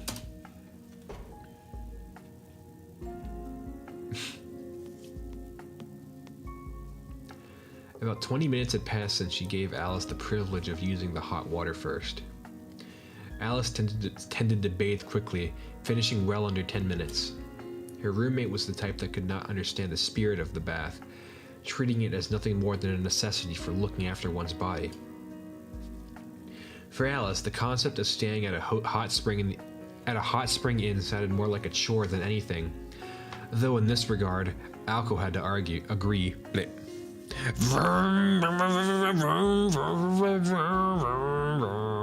Yeah, that's I hear that every fucking 5 minutes here. 浴場はカラッと I guess it's my time to. 今に電気ついてる Is it the drawing room light on? It was unusual for Alice to sit in the drawing room after her bath. Bro's gonna go Cartman. Yeah.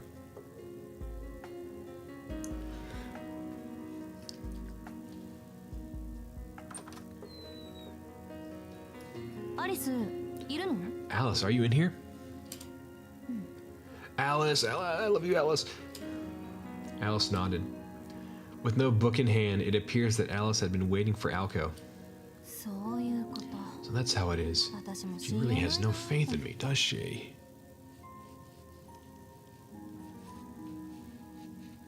Alco scratched her head with exasperation. Was it that Alice was worried about her or had no faith in her? Her expression was so calm, Alco could hardly figure what she was thinking. 方針なら決まったけど I have a plan. Want to hear it? その顔を見れば聞か I な can くて tell も what わ it か is by the る look on your face. 迷いがなくなったのはいい It's こと good だ that you're no longer wavering, but you must do something about that tell of yours, Alco. Alice let out a small sigh. It was unusual for Alice to make such a display of her disappointment. ええ騙 I し don't 討ち like は趣味じゃ sneaky ないから attacks, so I'm gonna do it fairly, and only after I've told him why straight to his face. それならすっぱり後腐れも That ない way し there'll be absolutely no trouble later. Any complaints? 文句はないわ Why would I have any? そういうの This is really only a matter of personal preference after all. けど However, 確実性はどうかって you're こと worried でし that ょ I'll mess up, right? My accuracy hasn't exactly been stellar lately. So I was その thinking 辺の問題は場所選びでフォロー so I was しよ thinking うか about な how to と cover my bases with the location. 私はアリスのようにはいかな I いから can't throw up a field like you, so I was thinking of doing it somewhere where we physically can't escape. Any ideas? Alice nodded in thought. The finger that gently rested on her lips indicated that the question was to her liking. 鏡はどう What about mirrors? 鏡 You の could 国なら easily seal him in 永 the 遠に house 閉じ of 込めて mirrors い for ら all れる eternity. あんた Seriously? そういうところ調 That's 子 your 乗るわ idea? な She frowned at Alice's bad taste. It was the kind of idea her roommate found to be inspired, but Alco knew it was out of the question. Alco was looking for a natural bounded field she could prepare, not a realm bordering on true magic that she couldn't create to begin with. なら他を当たるのね Then you'll choose otherwise, I suppose. ここ But を使う please, のだ whatever け you はや do, めてち do ょうだ not い bring him here. 言われなくても分かってるって You don't need to tell me that. You don't have to tell me twice, but during the Stone Age. ああ Oh, けど funny face. そうね But actually, yeah, Mirror a House House of Mirrors might actually work. Alco smirked and shifted her balance away from the wall she was resting on. サンキューアリス Thanks, Alice. I just figured out the whole plan. ほんと I guess it's always best to talk to someone when you're in a bind. Now in a good mood, Alco retreated from the drawing room. Alice tried and failed to visualize what kind of blueprint Alco had drawn up in her mind, but whatever it was, it appeared to be the thorough kind Alco was good at. Alco headed to the bathroom, humming to herself as she went. Can we get a nude Alco bath scene now, please? Goddamn, who the fuck is turning off my lights? Okay, so I can't remember if I told you this before, but when I was setting up my ceiling fan, it uses a remote, and I figured since no one else in my complex here was gonna get the same fan, I didn't change any of the dip switches in it. But because of that, I think someone got like a similar fan or like that uses like a similar frequency or something. So every once in a while, my light will just turn off. I'm guessing this is my theory of why it just randomly turns off is because someone else in my complex will like use the same remote or something to turn it off because they have it because our buildings are so close together and these remotes have a surprisingly long range. So my light would just turn off sometimes randomly, and it happened earlier today, and I had to keep pressing the light on and off. I wonder if I just pissed them off by doing that, because if I want to change the dip switches, it's a really big pain in the ass because I have to climb up, undo the fan, pull it down, and hold it so the wires don't pull out, and then flip a couple dip switches and then put it back in. I mean, that would fix the issue, but like I really don't want to do that. It's a pain in the ass. It sucks, but you know, it also happens for my bedroom fan too. So I'm pretty sure it is a little compatibility issue with some of the other tenants. Yeah, I'm beefing with the neighbor, bro. I'm beefing with the.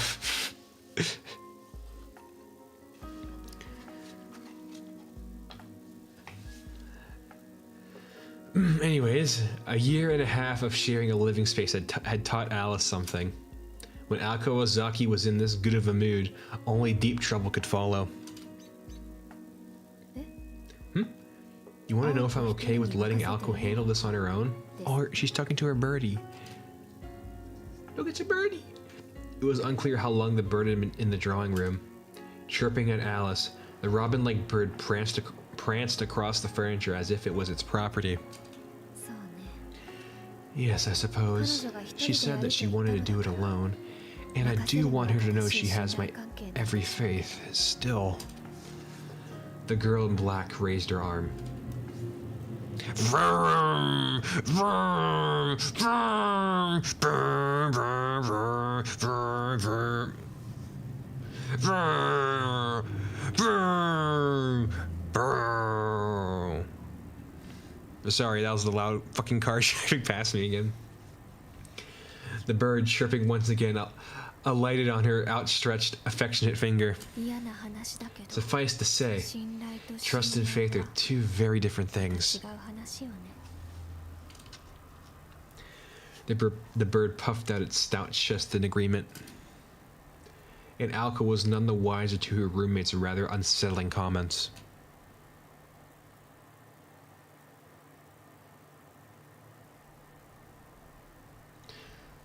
I don't have to go back to the male's perspective again, because every time he's in a story, it's kind of fucking boring.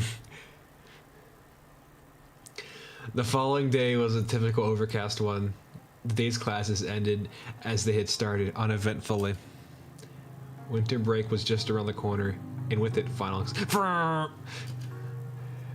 Although Misaki High prided itself on discipline, it was still a private school which prompted a culture of independence among its students. Industrious students had a place to explore that side of themselves under the guardianship of the student council president.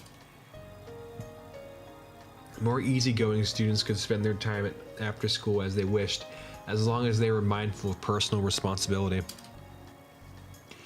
The fact that the poster boy of independence was the student council vice president indicated just how vast the spectrum was.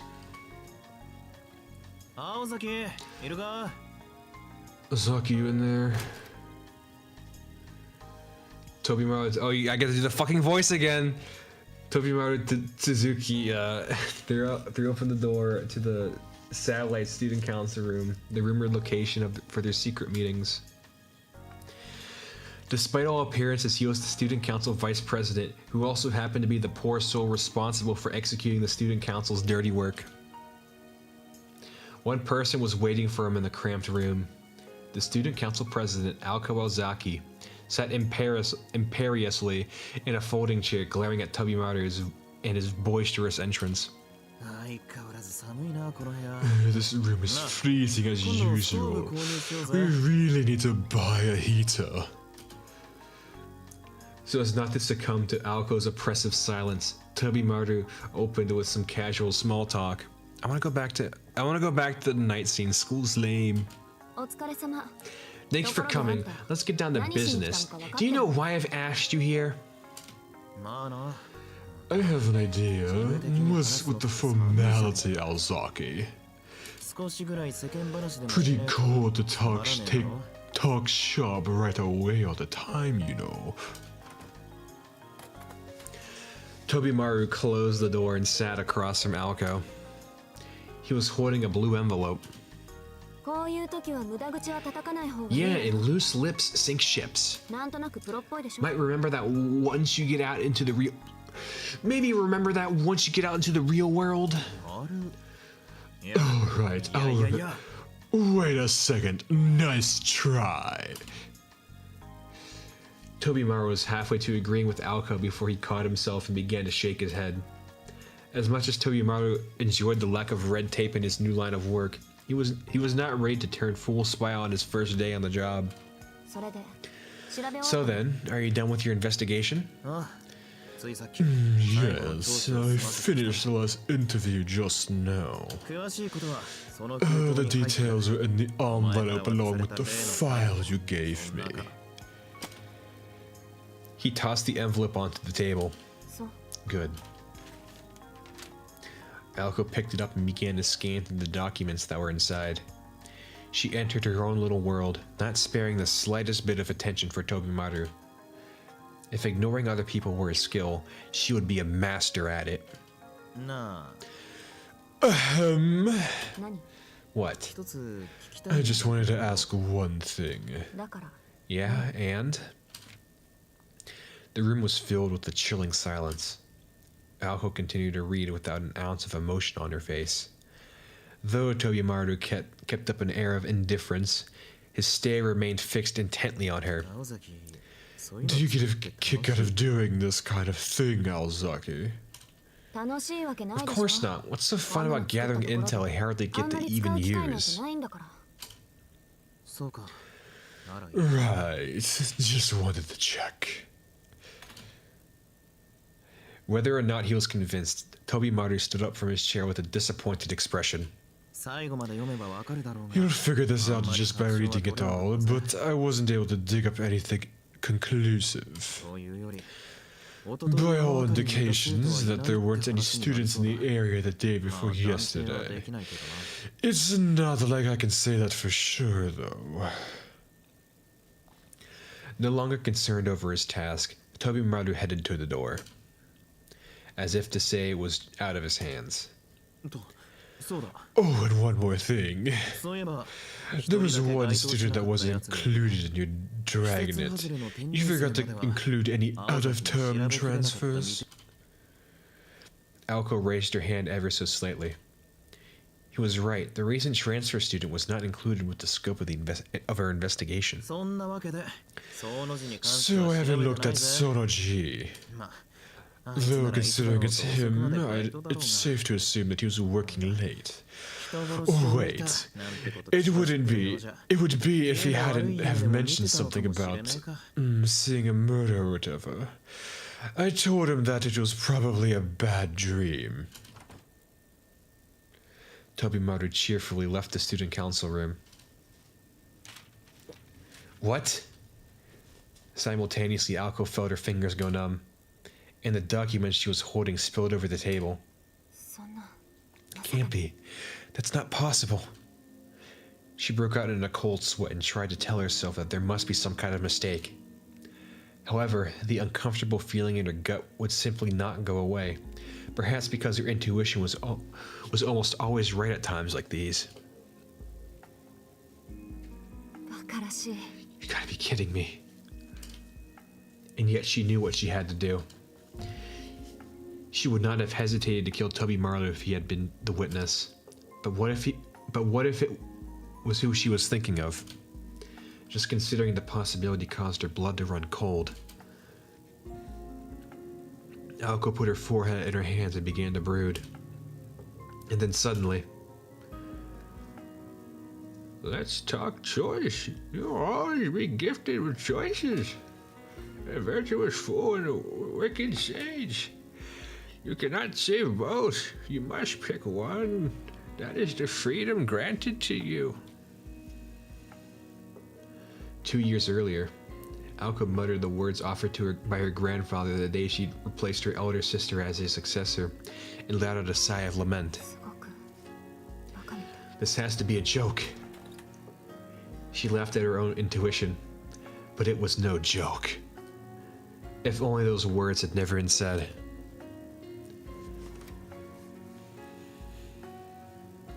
Alko locked up the student council room and left for the day. Calmly, as though nothing untoward had happened, she greeted the students as they passed her in the halls. She was almost shocked by how natural she seemed. There were still plenty of students at the school.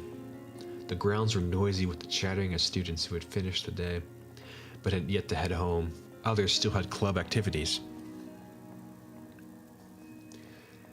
The gray sky looked ready to pour, but nobody seemed to pay any mind. Amidst the clamor, Alko hastened to the school gate. She passed by some students in animated conversation. Excuse me. But they seemed to be talking about their after-school plans. Oh, she has a little scarf on now! Apparently, they're adamant about maximizing their free time. She could not figure out how they could possibly be so irresponsibly focused on fun, but at the same time was in no mood to make fun of or feel envious of them. 2 short years prior, she'd been just like them. I wonder if I'm becoming desensitized to it all. She retied her scarf, this time more tightly, to give off an air of solitude, but she was fooling no one. After all, what people who feign solitude are really masking is rejection. Solitude, rejection. They're two sides of the same coin. The area by the school gate was busier than usual. A group of boys appeared to be huddled beneath it, or beside it. Their transparent attempt to be discreet in terms of both location and loudness of voices did nothing to hide the fact that they were noisily arguing about a girl standing alone on the other side of the street. Alice! Alice, Alice, Alice!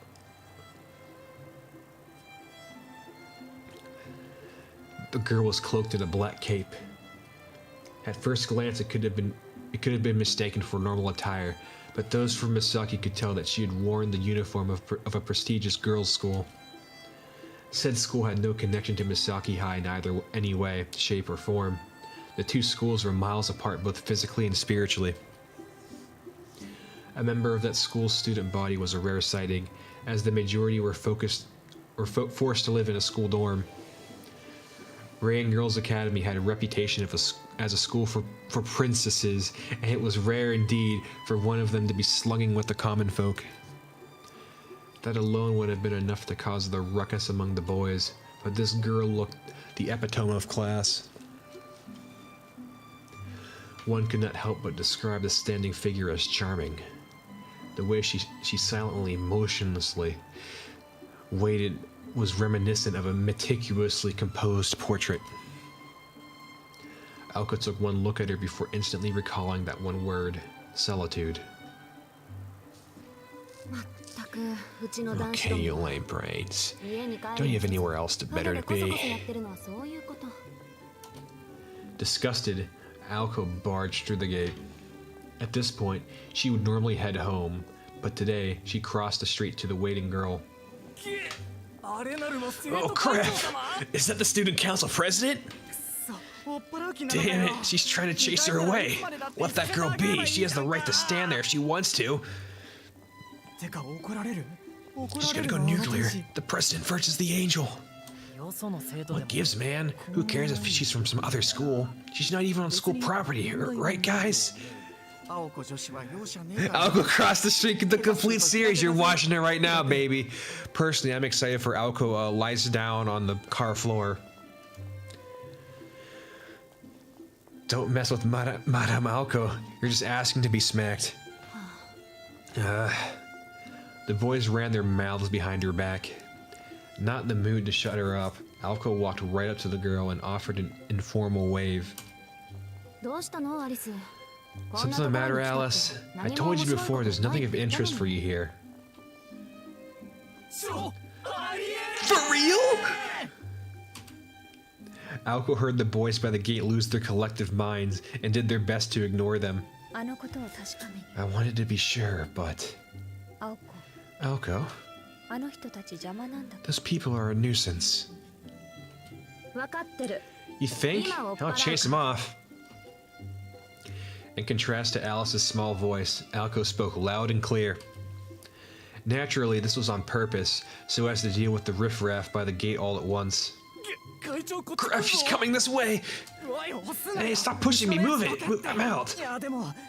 Doesn't it look like they're tight? Maybe we can get the prez to introduce us. Rookie mistake. You still haven't experienced the realities of the battlefield. On second thought, don't let dreams be dreams. It's your funeral.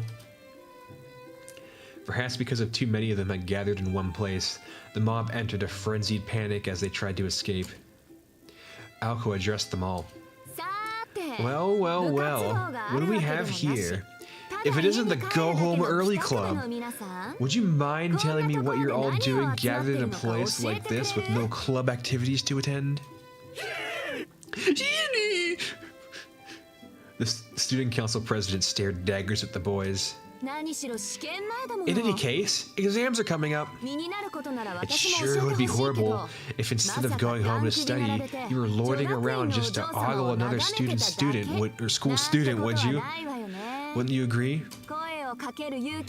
It's not like a single of you had the guts to even go up to her and say something. Not one of them was brave enough to admit it, that this hit the nail on the head.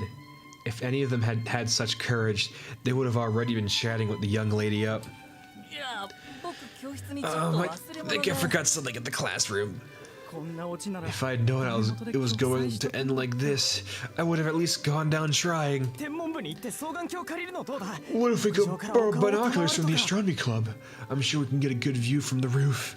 The astronomy club doesn't have binoculars, dummy. If anyone does, it would be the Wild Bird Society. The press destroyed those last month. If you have enough time for bird watching, you have enough time to find a girlfriend, chicken. Find a girlfriend? Sorry, Zaki. I'm gonna have to cut through the back exit. I gotta jet too. Later, Prez. See you tomorrow. And with those oh-so-charming remarks, the boys scattered with their tails between their legs. 楽しそうね。 You seem to be enjoying yourself, Alco. わかる？ You could tell. Alco's response slipped out all too easy. In truth, there were not that many bad apples at Misaki High, and dealing with them was not really that bad. で、 So, ここまで出向くってこ what とは brings you down here? 何か Did you 分かっ find た？ something out? 結界に残っていた気配の識別は I identified traces of the あとはここで witness from 確かめればいい。 the field. All we need to do is now put a name to them. そう。 I see. Alice, アリス。 how long have you been い waiting つから here? ここに？下校時刻から。 Since school was dismissed. She had been here for roughly an hour. Standing in the same place for an hour would be taxing for someone as sensitive to the cold as Alice. 悪いわね、無理させて。 I'm sorry if you would have told me. 別に Don't be. 好きでやってること I'm だ just doing it because I wanted to. As she spoke, her black eyes fixed upon the gate and the students passed through it. She had likely been observing the gate in this manner for the past hour. 私を待ってたわけじゃないんでしょ？ You weren't waiting for me, were you? Well, I'm here now, so we can go. Alice nodded in assent. If Alice was here, it meant she had not found the witness yet. If she had found this student, Alice would already have gone home ahead of Alco and begun to research the student's background. 私の方はダメだった。 Nothing came up on my end. She reported the response of Toby Marder's investigation. Alice remained silent. With that, the conversation ended, leaving the two to silently endure the freezing wind. The silent stakeout dragged on endlessly. Students continued to pass the gate, each shocked at the sight of the unusual combo, and head home. After 20 minutes, Alco let a sigh escape her mouth, perhaps from boredom, perhaps from the cold, or perhaps from both. ねえ、アリス。 Hey, on our way back home, do you want to drop by Dawn? What's Dawn? Alco quickly turned to Alice to catch a reaction. Dawn was the name of one of Alco's favorite coffee shops. Offering no clear indication as to whether she was critical of Alco's blasé attitude or agreeing to her whims, Alice's gaze shifted ever so slightly. Alco followed her stare. Hey, Alzaki. Are you meeting someone here too? The sudden voice took her off guard. There was only one person who spoke with this gentle, good-natured tone. そう。やっぱそうなる Of のか。 course it'd be him. Turning her back to Alice, Alco moved her focus to the newly appeared student. それで。 Can I help you with something? All politeness flew out the window. Already in a bad mood, Alco's mood plummeted the longer she looked at Sojiro. The subtlety of her expression, however, was lost on him. No thanks. I was just on my way to the station to meet the swimming club captain, and I wanted to say thanks. Huh? Well, that was completely unexpected. Thanks? Joining a club? Alco had a hunch that he was about to say something brainless. ふーん。 And by thanks, you mean payback, right? Fortunately, Sojiro was completely unaware of the more sinister implications from the word payback. I'm not sure what you mean by that, but it's no big deal. It's just that the swimming club captain said that the club doesn't get that busy until summer. Sojiro was just about to thank her for recommending a club that would not take up much of his time when Alco cut him off with an expression of disinterest. 当然でしょ。幽霊部員に Well, な of りそうな course. 生徒なんて I couldn't very 紹 well 介できない introduce you か to a club that I knew you would ら。 never 忙しい turn あ up なたでも to. 務まりそうな場所 All が I あった did か was ら mention some 口に that 出しただけよ。All I did was mention that even someone as busy as you could join. I see. Very efficient. His open admiration for her sapped Alco's will to fight. Finding a suitable club and negotiating with its captain hadn't been an efficient use of her time at all. Anyway, you really helped me out. I just wanted to say thanks. Sojiro gratefully dipped his head, but not before the flustered Alco stopped him. Give me a break. You're just gonna give me a headache if you do that. So, how's the swimming club? Does it seem like a good fit? An awkwardness infiltrated her previously sharp gaze. Sojiro was able to pick up on the odd change in her behavior, but could not divine its reason. So he simply started with what he knew so far and reported the most recent information he had. Oh, I got kicked out of the club already. What? Why? Alco instinctively shouted at the unexpected response. Like a human jack-in-a-box. This unexpected development threw her mind in a tizzy, and she momentarily forgot the complicated feelings she had been wrestling with. But you just said you're on your way to meet the captain! Yeah, the captain's taking me to the heated pool in Yashirogi. Sojiro stated this very matter-of-factly to the still reeling Alco. I'm not following. Things seem to be going fine. Why would they kick you out? Oh, that's easy. Because I can't swim. You silly goose. Elko reached up with her fingers and pinched the bridge of her nose as she processed this answer. Shizuki, do you remember my question from yesterday? The one where I asked if you preferred running or swimming? I'm confident that I remember your answer, but please repeat it to me. You said you prefer swimming, right? Yeah, since I was little, I've always wanted to learn, and I'm already really good at running, so... Her energy spent, Alco finally understood. Apparently they would have taken me in and trained me from square one if I were in my first year. Sadly, it sounds like they can't recruit a second year like me who sinks like a rock, especially with only 3 months left in the school year. But the captain was really nice about it, and even offered me to teach me how to swim. Sojiro's words were spoken from a place of joy, a fact that failed to reach Alco. So in other words, I tried to palm off defective goods. I'll never be able to show my face around the swimming club again. Wait, but isn't the captain a... Shizuki, the swimming captain is... She stopped herself short of a girl. She was afraid of how that might look, that she might not be able to rein in herself if she started. You know what? It doesn't matter. I understand now. So you can just go. Far, far from here, okay? I just can't deal with you right now. Tobimaru said the same thing. Come to think of it, he said that you were unusually tired yesterday and today. Did something happen? Kinda, but it's fine. It seems to have resolved itself. Anyway, how do I look to you, Suzuki?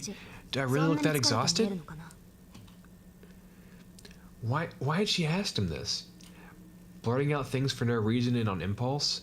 This was just not usual for Alco. Perhaps it was because she realized that this would be their last chance to have a normal conversation. After a few moments of contemplation, Sojiro conjured up a grin that cut straight through the tension.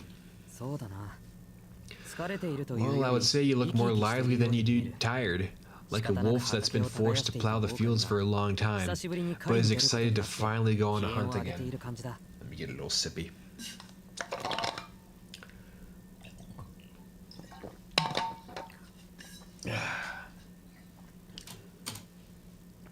He seemed so cheerful, like he was so happy for her. Without thinking, Alko's hands went to her cheeks. If what he said were true, then she was grinning from ear to ear. There was just no way she would have made such a mistake. とにかくありがとう。 Anyway, thanks again. See you tomorrow. Perhaps still not comfortable enough to wave to her, he said his goodbye with sincerity in his voice and smile, and took his leave. 待って、 Wait, こんな話 I が have あ a る。 question for you. 聞いてから Then you can go. Alko called out after him. Her voice was as cold as she admonished herself for having been such an affable earlier. Yeah? 意味のない例え話よ。 This is just a hypothetical question. そうね。 Let's say you're on the brink of starvation, and right in front of you are two 同じよ animals うに also 空腹で死 starving. にそうな2匹のしずきくんに銃をあげる。 Someone gives you a gun and そ tells れ you で to どち shoot ら one かの of 動 them. 物を撃って The one on the right is a lion. The one on the left is a kitten. What do you do? 選ぶのはあなたの自由だから。 It was a fable-like moral dilemma, especially the way in which it was cruel and rather preachy. The kind that if you thought too hard about it, you would never find an answer. That's literally what I was thinking. Lion, more food, because it's, it's a lot bigger than a fucking Lucy. And then maybe you could share a little bit of the meat with Lucy, Sojiro answered quickly and calmly. いや、撃た I ないと don't 思う think よ I'd shoot at all. You asked me what I'd do, right? And come on, all three of us are starving. He was not in the least fazed by the dilemma. He gave the most innocent response, so innocent, in fact, that it would give anyone pause. 長生きするわ。 You're going to live a long life, Suzuki. すごいセリフだな。 Oh, you think so? I think that's the first time anyone has ever said that to me. He's really got that Goku get him attitude. Adoring his face was a smile wholly out of sync with his comment. 何よそれ。 What the heck is that supposed to mean? She regretted stopping him. If only she had just watched him go, this conversation would have never happened.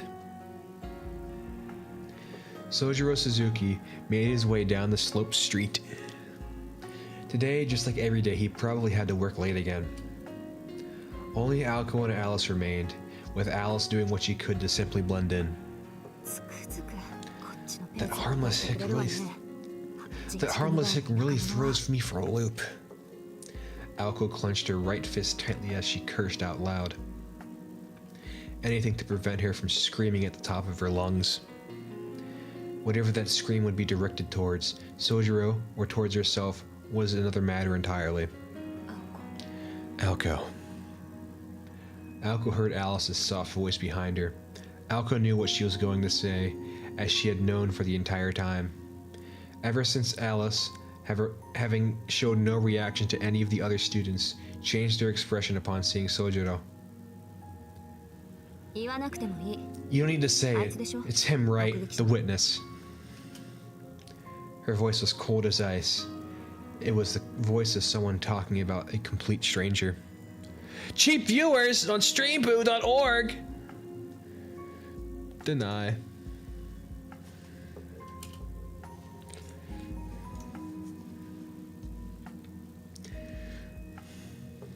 The lion and the kitten. Oh, my kitten.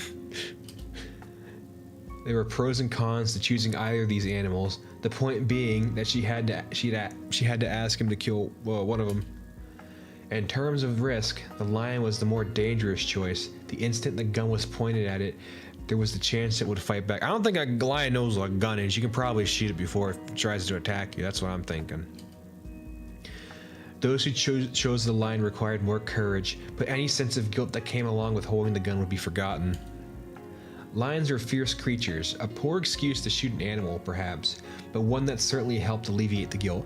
Maybe that choice would be more interesting or be more debatable if it was like a sword or something, because it'd probably be pretty hard to kill a lion with a sword if you never used one before. Like a gun, you can just pew it a bunch of times in the face and you're good. And a lion might if it's like if you maybe like sneak up on it with a gun, you can get the jump on it easier than with like a bladed weapon, because you gotta like get nice and close. But with a gun, you can give yourself a little bit. Lions are fast, but you can still. Bulls are faster. But what about the kitten, the weaker creature? It goes without saying that a kitten would be the easier target of the two, but choosing it would be a disquieting decision for anyone. It really is a dumb ultimatum, to be honest. True.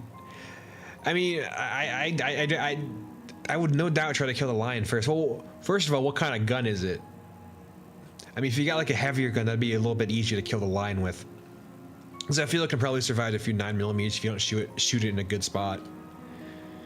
But if you like blow it, if you like shoot it with like a fucking like revolver, like going like up to like 357, like 45, shit like that, you can probably kill it like pretty quickly. Even if the kitten had no chance to survive, it was still too senseless to carry out. It never said, it could be like a big rifle too. They only said gun, so you never know. And to Alko, Sojiro was that choice. I knew it was him too.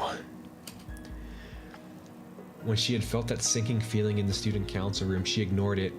There was no getting around what must be done, she told herself. Until that is, Sojiro went and said what he did earlier, causing her resolve to waver.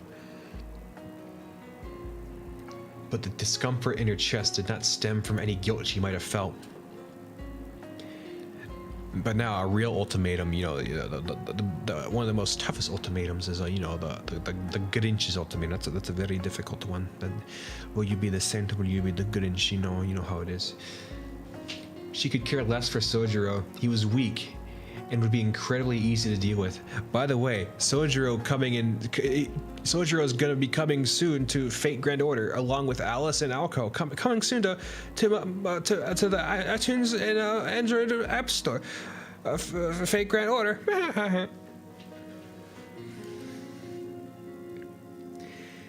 Yet for some reason she could not dispel her reservations. But you can get Sojiro for free if you clear the event, like the Witch on Holy Night event. You can get him for free. You can get your silly guy, a transfer student who moved to the city from the middle of nowhere with no family to speak of. Few would notice if he were to suddenly disappear compared to a person of some renown. If she were to kill him, it would be as simple as wringing a cat's neck. And it all served just to piss her off. It was too lucky, like everything was neatly handed to her. She wanted to just dropkick it right into orbit. I can't believe it. I hate it.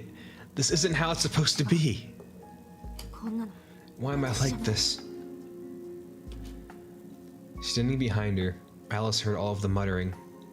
Nevertheless, she seemed to ignore it and said, he had something wrapped around his neck. A wholly unrelated topic. Alko returned to her senses. His neck? Yes, I wonder if it had anything to do with being rejected by the swimming club.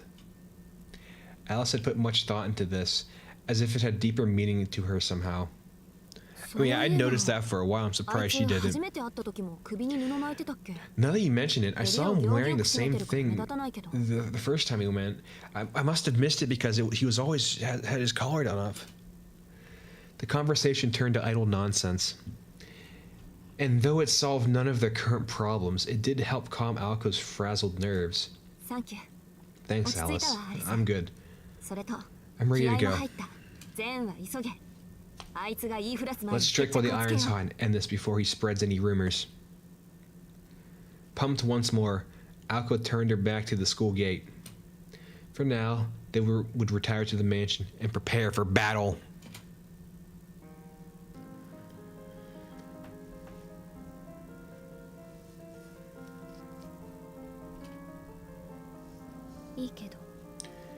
Sure, but when and where do you plan to kill him? She said quietly so as to not be overheard by anyone else.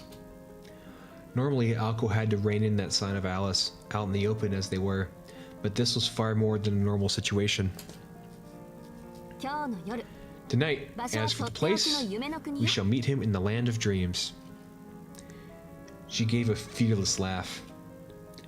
A strangely pleasant sound, like the kind one would make when meeting their lover.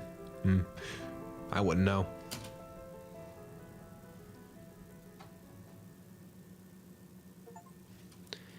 Chapter 4. Oh. Night of the Witches. Oh, it's gonna be some witches here. Some witches. Oh, some witches. Oh. Are we gonna see the witches in the Holy Night now? That's crazy.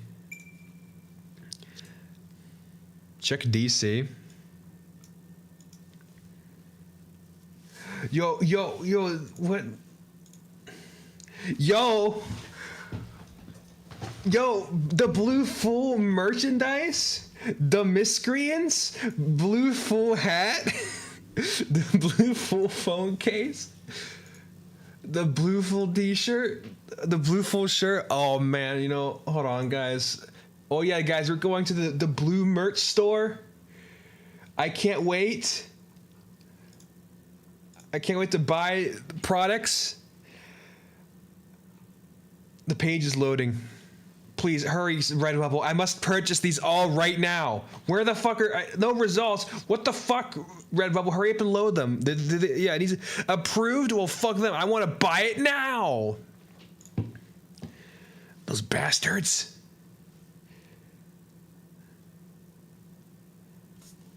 I want. Can I pre-order it? Can I pre-order the Blue Fool?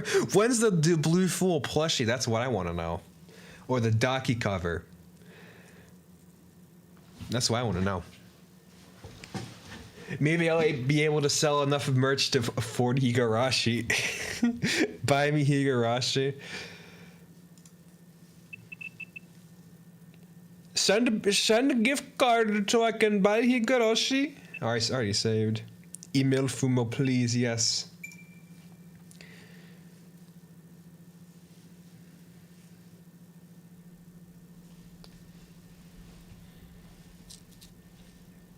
Night of the Witches 1.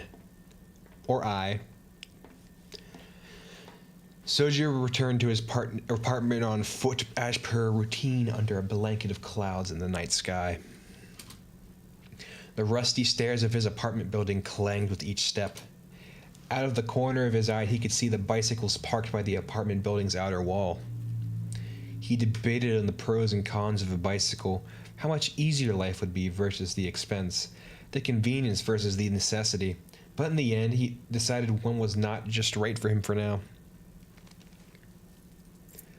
Clutching the bag of apples under his arm, he took out the keys for his residence. A bike sure would be convenient, but it's not like... He tilted his head in confusion. More and more he found himself preoccupied with such random thoughts, when the real issue at hand was deciding what to do with the apples he had received.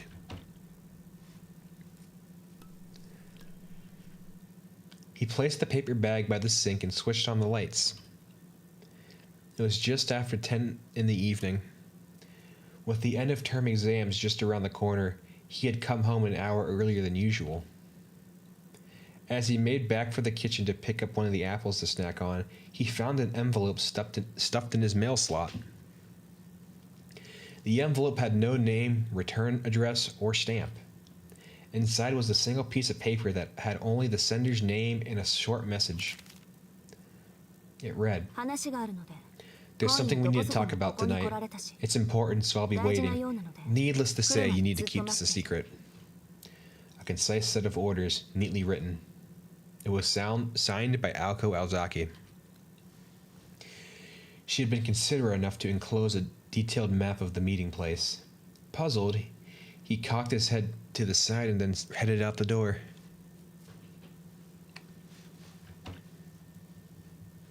Afterward, upon the room's sole tenant leaving the premises, the envelope burst into flames and evaporated without a trace, as though it had never existed in the first place. Whoa, magic!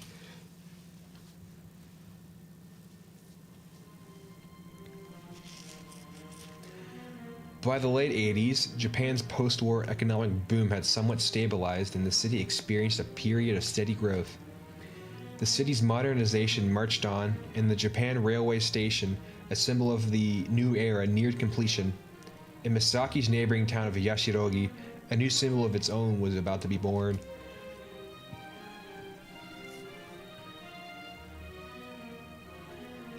Yashirogi's bread and Kitsi land. It was Misaki's worst investment. Years later, It would be dubbed the fool's gold of the economic bubble, a relic of a bygone era. The city lacks aspiration and sophistication. 10 years ago, Yashirogi's renowned Tokitsu Baking Company ran factories all across the nation. Its proprietor was a middle-aged gentleman by the name of Yurihiko Tokitsu, known affectionately by most as Topan. He took it upon himself to begin development on an estate on the outskirts of Yashirogi and broke ground on a recreational wonderland that he'd hoped to be the next pride of Misaki City. A long-awaited opening came in 1981. After 3 years of investment, this local amusement park full of all kinds of hopes and dreams began its short-lived tenure. It covered more than 85 square acres. Its magnificent merry-go-round dazzled all those who passed the park's gates. Its roller coaster twisted and turned about the edges of the park like a writhing Japanese dragon. Its Ferris wheel, packed beyond necessity with gimmicks, was said to have tested the limits of modern engineering. It's perfect, infused with everything an amusement park could ever need. Old Yurihiko looked upon his creation and smiled. Only boosting his confidence was the fact that his grand opening, staged during a period of prosperity, the springtime of the world. But, in spite of this, they splendidly miscalculated the balance between aspiration and sophistication. Its mascot, Kitsy, was poorly designed and appeared to be a cheap knockoff. The park was stuffed to the brim with bread stands. Even its impossible to navigate mirror maze seemed out of date from the start. There are no dreams to be had at Kitsy Land, only a nightmare satire. Numerous trade magazines lambasted Kitsy Land's shortcomings, and customer attendance declined. There was even an incident where a 6-year-old strayed from his mother, had an accident, and nearly died. 1986, 5 years after the park opened. The situation had grown from bad to worse, and the park was hemorrhaging money. On top of everything, Yurihiko, who had bet everything on the success of mascot Kitsy, retired, and Kitsy Land's operation were officially in trouble. And thus, amidst the scorn of nearly all residents of the area, ended Misaki City's one and only amusement park. What's more, perhaps best described as a footnote in this debacle, the Parisian artist who had designed the mascot, Toki Julie, was said to have snapped his brush in mourning over the closure of the park. Returning to the present. Kitsy Land.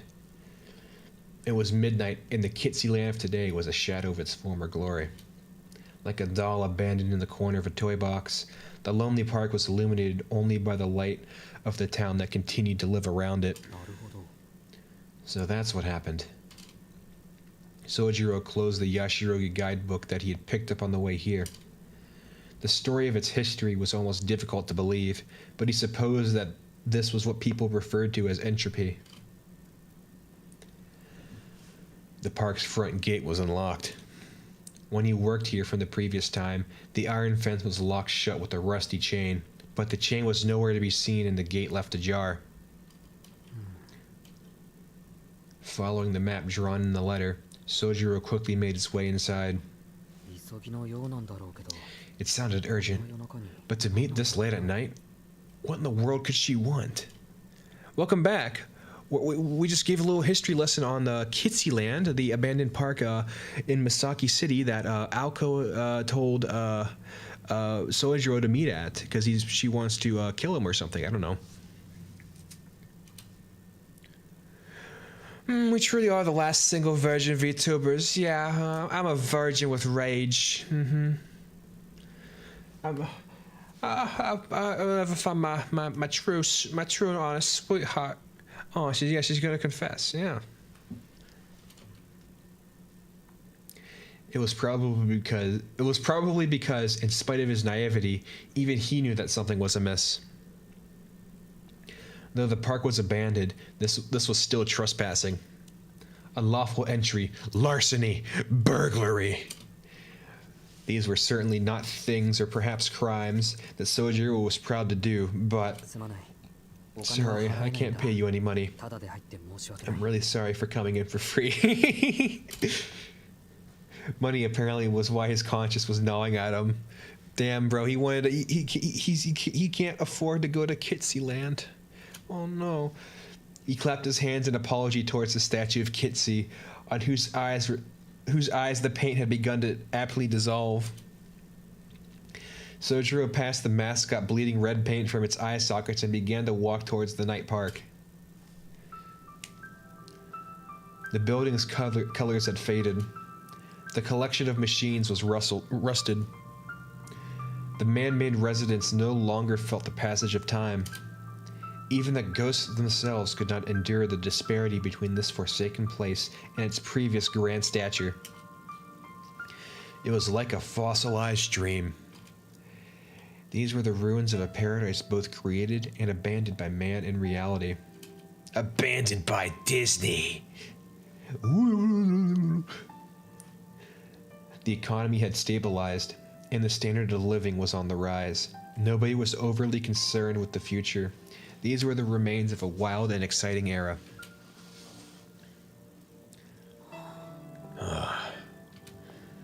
His breath continuing to turn white. His breath turning to white wisps before him, Sojiro continued through the abandoned amusement park. Though void of human presence, this was not nearly as frightening as the darkness deep in the mountains. City suburbs can take many forms, but Kitsy Land was unusual for an amusement park insomuch as it had been built adjacent to a residential district.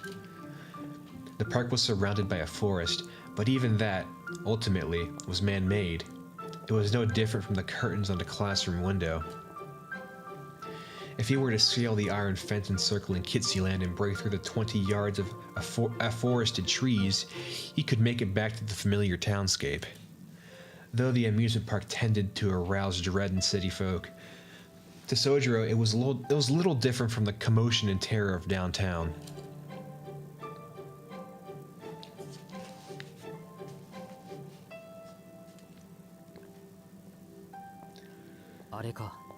I guess that's it. The central plaza was as silent as a grave. According to the map, the meeting spot was west of here. Waiting for Sojiro at his destination was a rugged, imposing, magnificent castle towering before the backdrop of the cloudy night sky. Even for an abandoned park, it was a remarkable structure. If the roller coaster and the Ferris wheel were loud, intense attractions, this was comparatively quiet and easygoing. It was one of Kitsy Land's 3 iconic structures, and, in a way, the wicked fortress that guided this paradise down the path of closure. Oh, you're writing it? Buy my book! Buy my book! Are you writing a book? I can't wait to read it. What's it gonna be about? Is it gonna be fiction? Is it gonna be like is it gonna be an autobiography? Is it gonna be top 10 YouTuber tricks and tips? Is it gonna be is it gonna be a play-by-play of you playing Mario Brothers 3 and talking about how you like bought like an air conditioning unit? And your like grandma died or something? It's gonna be blank pages. You write the book. It's genius. That's great. It's like a book, but you use your imagination. That'll be really cool for that'll be a very. Yeah, you bought it on your grandma's funeral. Buy my book. Buy my book. Generally speaking, amusement park mazes generally fell into one of 2 categories. Labyrinths, which disorient visitors with their sheer size, and mirror houses, which disorient visitors with optical illusions. Many of a labyrinth's guests enjoyed the brief sense of adventure that it afforded. Over the years, however, it would be usurped by the ever-increasing thrills of the new attractions. Such was the way of all trends, the curse of fads. The new must give way to the newer. On the other hand, The House of Mirrors was a time-honored, beloved staple. Even within the confines of a classroom's dimension, well-placed mirrors and well-directed lights could both perplex and delight its visitors. And figuring in the cost of maintenance, a well-designed House of Mirrors could far outlive its labyrinth brethren. Even if both types faded into obscurity, they would remain a staple of what constituted an amusement park. However, that didn't mean that combining them would produce double the fun. Together they transformed from entertainment into an uncanny realm from which those who dared to step within could never leave. In a similar sense, Kitsy's Mystery Tour Castle was the park's very own otherworld. Indeed, 5% of visitors ended up requesting staff assistance to get out. Modeled after European castles, it was greater than a football field in length, and the interior was further split into 3 floors. 2 floors above ground and 1 below, lined with mirrors from top to bottom, equal parts complex and vast. The maze demanded at least 30 minutes from veterans. Sound like a pain in the ass to clean those mirrors, honestly, if there's that fucking many. One visit was all it took to be struck by catastrophe for hours. It was this labyrinth that now stood in Sojiro's way. It looks like it's not entirely pitch black. I guess somebody turned the lights on. It seemed that Sojiro, unaware of what House of Mirrors even was, concerned himself only with its lighting. He checked the letter from Alco once more. The letter read, "I'll be waiting in the first floor lobby of the House of Mirrors." That meeting was definitely here. There was something to see by at least. There's something to see by at least. He could just make out light faintly through the open doors.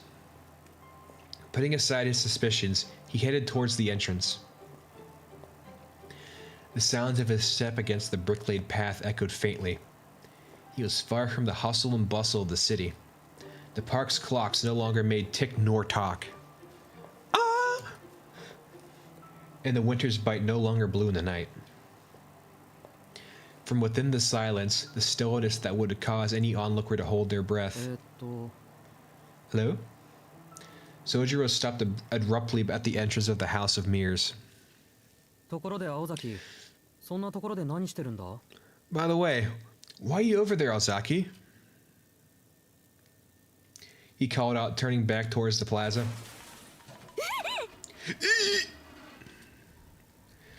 A sound rang out, as if someone had dove behind a garbage can and it fell to the ground in their haste. A short silence ensued. For a moment, the abandoned park returned to its previous hush. Resigned to having been exposed, the girl appeared from her hiding place.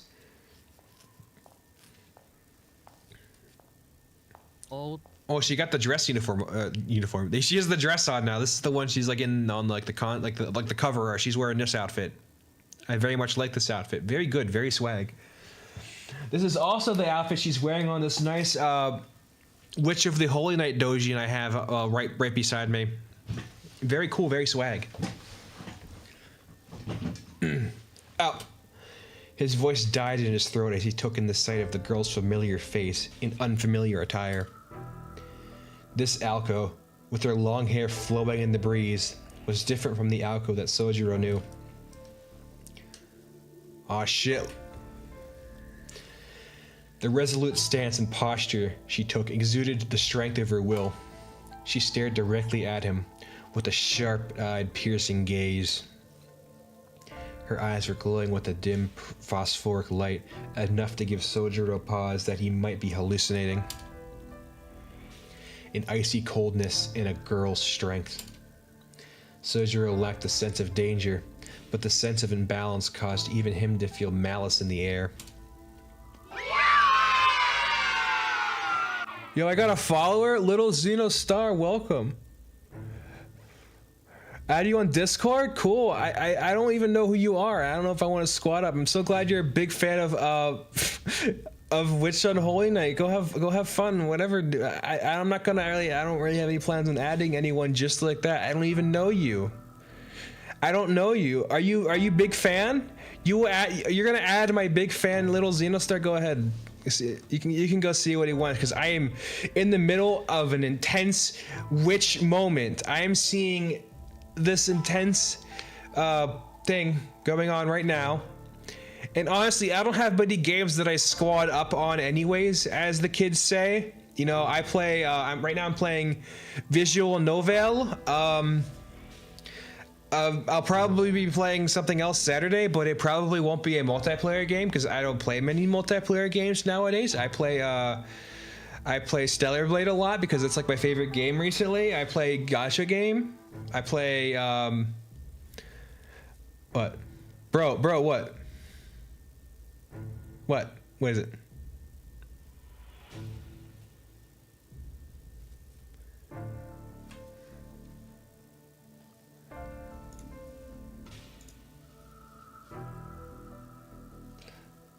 Ain't no way.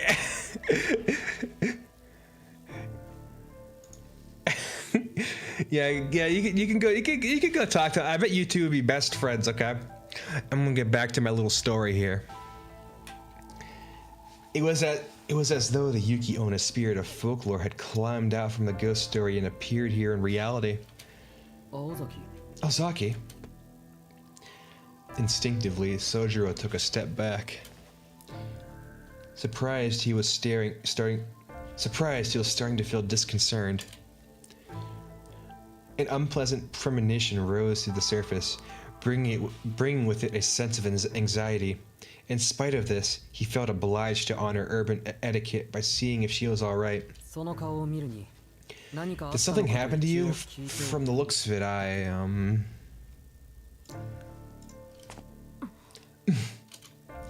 Without acknowledging him, Aoko took a step forward. Her figure, this atmosphere, Sojiro found himself recalling a recent memory. His twisted and knotted apprehension melted away and was replaced with a growing realization. The girl before him was very similar to someone he had seen before, that night in the park, though he had only seen her from behind. With increasing certainty causing him to swallow nervously, he noted that they might as well have been identical. You asked me what I was doing? Well, that's exactly what it looks like. I was waiting for my prey to pass by. Once you went inside, I was going to follow you and cut you off in your only route of escape. Aoko said, perturbed by the shift in plans.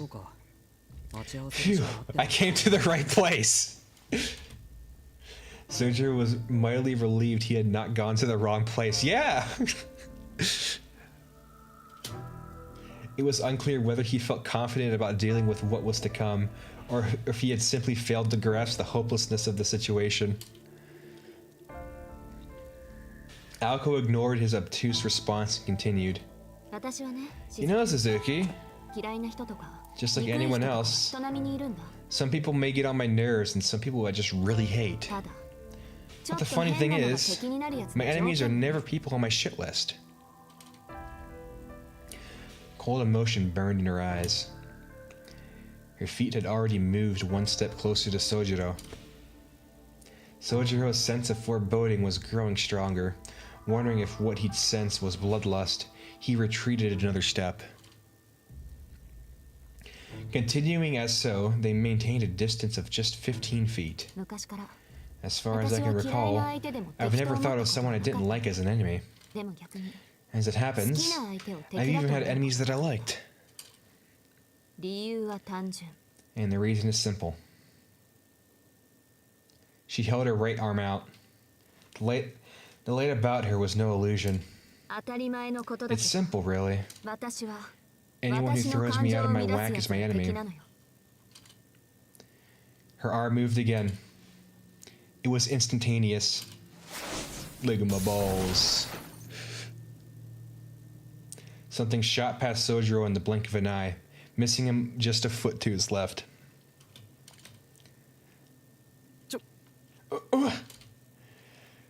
Before his eyes, a blue light, something akin to a fireball, had ignited from nothing. He finally understood what was happening. Wait a second. I've seen one of those before. She ignored his dim-witted reaction. Damn it, I missed. Aoko muttered to herself. The fist-sized hole the blue light had made in the house of mirrors cracked and smoldered. A shot like that could easily cave in a human skull in addition to burning it to a crisp. I have to kill myself if Alice saw me missing at this range. I don't want him to die either. He's got that Goku get him attitude. He's a pure baby. But you get it now, right? This is it for you. There won't be a second chance. Sojiro backed away swiftly. Things were beyond incomprehensible. He was close to losing the ability to think at all. All he could make out was the figure of the dependable student council president, or at least what he had thought was the president, and the memories of the park that night 2 days ago. He had never experienced anything like this, though most people living in a civilized country would have never seen anything like it either. A lethal weapon that could kill with nothing more than the pull of a finger had a way of suspending the ability of its target to determine between not just good and evil, but dreams of reality, past and future. That's a long sentence. And the more peaceful someone's life had been, the stronger that suspension was likely to be. All that one could think about was the fact that they were alive at that very moment. It was as if there was an unwritten character on on a blank piece of white paper. There was no before, there was no after, there was only what came next. This was a very common thought process for anyone staring down the barrel of a gun. Oh, don't bother begging, it's pointless. But feel free to air your grievances. It's a killer's duty to listen to their victim's last words. By saying it was pointless, she made it sound more like she would not listen to what he had to say. However, Sojiro was in such a state of shock that it didn't even enter his mind to speak up. All he knew, for reasons unknown, was that the girl in front of him wanted him dead. You could have told me, Tobimaru. You said that no such thing exists. Well, how about now, idiot? There's a monster right in front of me. Sojiro felt that if he had said that aloud, the second blast would come even quicker than the last, so he kept it to himself. His mental expletive stirred his mind from paralysis to mere panic. This response came not from confidence, however. Someday out of the blue, someone's gonna kill me. Well, it may have seemed like a baseless belief to hold. But now that I think about it, murders happen all the time in cities. I should have remembered. If you break the rules, you get killed. I knew that already. To Sojiro, the situation seemed to perfectly align with his inexperienced understanding that the city was a coldly pragmatic place. As far as he was concerned at this moment, being killed by a classmate was not something to be surprised by. In a society where murder was possible, he was able to accept this sort of situation as natural. Of virtually no concern was the series of events that led to Aoko's aggression towards him. The only thing that truly confused him was Aoko's blue fireball. Sojiro swallowed with an audible gulp. To anyone who may have been watching, it was the response of a victim paralyzed by fear. That's right. So you finally get it. I'm all out of words, so I think it's time you died. I could go on and on about how magecraft has to stay hidden, but that doesn't have anything to do with you, really. All you need to know is that you were in the wrong place at the wrong time, and that it was me who killed you. Ooh, I got a nice CG here. After done talking, Aoko once again lifted her right arm. There was a hum like a machine. Blue light began to revolve around her arm beneath her sleeve. This was taking longer than last time. leading Sojiro to believe that it was going to be much stronger than the attack that was still scorching the wall behind him. The realization caused his panic to heighten. No, wait, this isn't about me having to die, or the fact that the monster that night was actually Alzaki, or even whether she's part of the church. It's not about any of that. His thoughts became jumbled. His heart pounded like a hammer. This was no time to be standing still. He was not sure if the girl in front of him was really human. And more importantly, even if he could accept the events unfolding before him, when all was said and done... Wait, it's wrong to kill people! Yeah, you tell him! Even if it was a fact of life in the city, Sojiro was not about to lie down and die. Don't you think I know that? Hey, wait! Sojiro's scream, still entirely oblivious, was just the thing to invoke Alko's full wrath.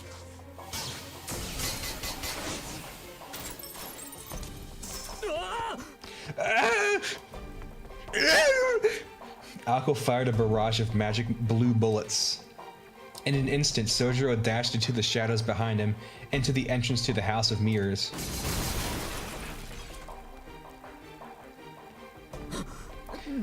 What the heck was that? He darted feverishly down the hall. After a mere few feet, he was left completely out of breath. This was due to the shock at seeing yet another attack, fiercer than the first, that he'd never seen in his life, and because he couldn't shake the thought that if he hadn't moved even a second later, he would be dead. He could not afford to stop. The sound of merciless footsteps closed in from behind. I found myself some time. Maybe here I'll be able to figure out something. He threw everything into his legs as he sprinted. A straight, narrow passage, about 60 feet long, connected the entrance to the main lobby. At this rate, he could just make it to the lobby. He was sure he would be able to find as many hiding spots as he needed. Oh, thank God! He arrived in a large open space. This was the first floor lobby. There were 3 passageways. One led to the basement floor, one connected to the first floor maze, the other was a set of stairs leading to the second floor. Sojiro did not particularly care which one he chose, so trusting his intuition, he made for the first floor maze when... Ouch! He smacked his head into a transparent wall. A mirror? That's right. It's annoying, but I guess this makes things fair. The chaser and the chased are equal to ground. Bro, this scammer is actually retarded. Hold on, did you send me anything? I'll read it later if you send me something. I'll read it after this stream because there's not that much time left. However, a cheerful voice echoed in his direction. There was no need for Sojiro to even turn around. In the very same mirror he had crashed into, he could see Alko Aozaki's figure slowly approaching. You should know I sealed off the first floor's exit deeper inside. Physically, not with the bounded field. Is calling it a seal going too far? Maybe plugged it or buried works. Either way, if you get too close, you'll be swallowed by a cave-in. I recommend keeping your distance if you don't want to be buried alive. Panicked by the impeding footsteps, Sojiro groped for the wall. He could see the stairs on the second floor. He did not understand what Alko had meant earlier, but he at least knew that the first floor was not going to save him. It would save me a lot of trouble if he just died that way, though. The cleanup is much easier for accidental deaths. Behind him was a creature beyond words. As she continued her idle taunting, she lifted her right arm ostentatiously. Even from above her clothes, one can see some kind of strange, incongruous pattern on her body. The veins beneath her skin, they made it seem as though something inhuman was circulating her body.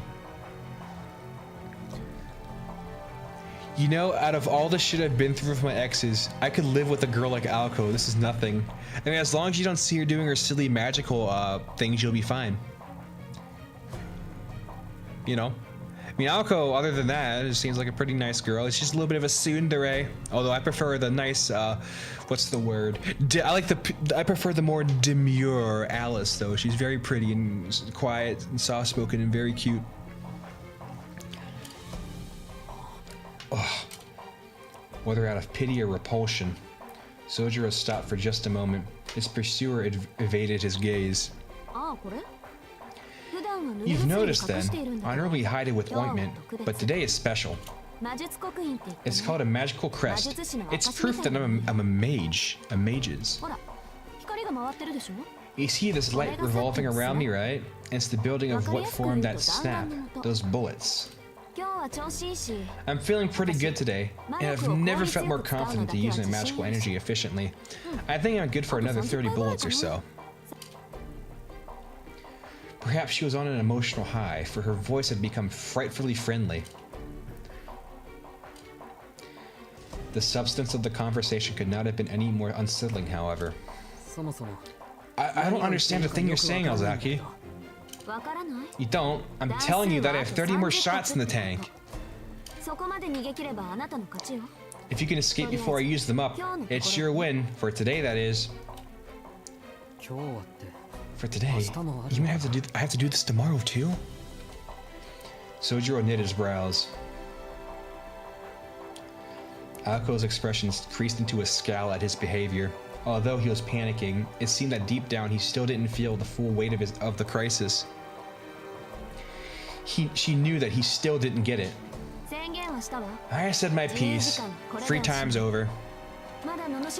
I may still have some trash talk left in me, but, well, there's never enough time to get it all off my chest. Anyways, just give up already. It appeared Alko had prepared this theatrical dialogue ahead of time. Not to allow her opponent time for futile pleading, but to give him the time to curse her, his killer. Such forthrightness was her modus operandi. With this victim, however, it was not going as she had hoped. Anyways, that's all I have to say. Shall we begin the hunt? Her voice was void of emotion, and her eyes ruthless as they bored into her prey.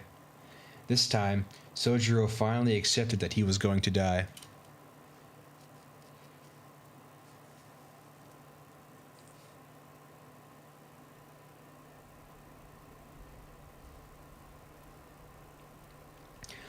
Silent as the dead, it stopped into the remnants of a dream that had long since had no visitors. There was no wind this night, nor a soul to be seen. Still, it heard the echoes from within, clasped in his hands together, and grinned. Its form, with hands clasped, resembled that of a budding tulip. The bearing of this artificial flower reflected in the cloudy mirror of the tickets attendant's office next to the gate. Next to it stood a display board, corroded by years upon years of rust. No visitors. Number of visitors today, 2. Number of today. The board had graffiti crudely scrawled atop one of the words. It was replaced by deaths. The records board had long ago fallen into disrepair. After taking a full 10 seconds to digest what it was looking at, it made its own revision. Number of visitors today, 2. Number of deaths today, 1. After penning this number with an index finger, she smiled like a flower. She began to walk towards the source of the sound.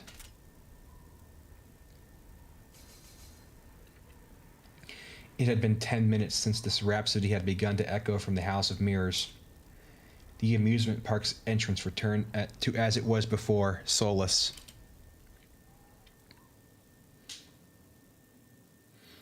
Well, there's a freaker here. In the end, even if Sojiro had been the luckiest man alive, there was no way he could have been able to escape. The question, however, was how much of this was by design, and how much of it was sheer coincidence. Even Alco, who had made all the arrangements, had no answer. Indeed, there were only 3 things she could say. It was taking longer than expected. He was putting up more resistance than she had anticipated, and that choosing the House of Mirrors had been a mistake. She had really screwed the pooch on this one. The location itself was an excellent choice, as the House of Mirrors was perfect as a hunting ground, but seeing her own incompetence reflected in the mirrors was beginning to grate on her.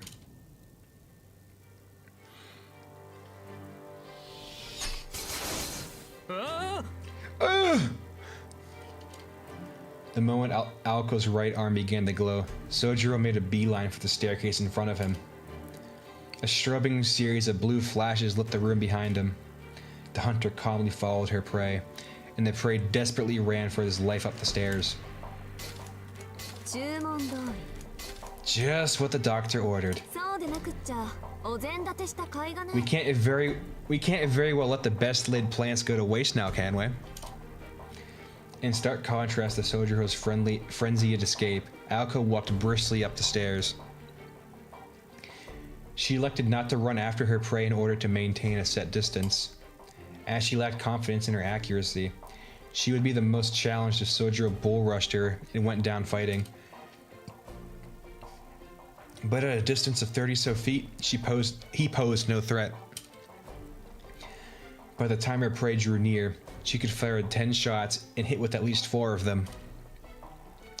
Their positioning just a moment ago hadn't been ideal. At this distance, in a space this open, there was a chance, however small, that it could turn into a fistfight if he flanked her and charged her. Currently, Alco's best weapon was the bullets from her right arm. If she was going to capitalize on that advantage, it was in her best interest to not close the gap between him. If there was a good time to approach, it was only after her prey had become exhausted and had lost the will to continue.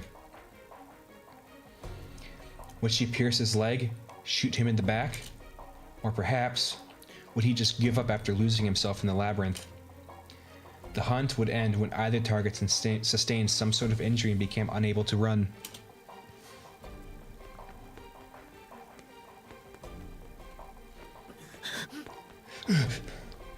On Sojiro's end, he could barely bite back on screaming as he bolted through the maze. Even running into a straight line had become difficult, much less searching for an exit. Ow! The corridor stretched out far before him, or so the mirrors blocking the path made it seem.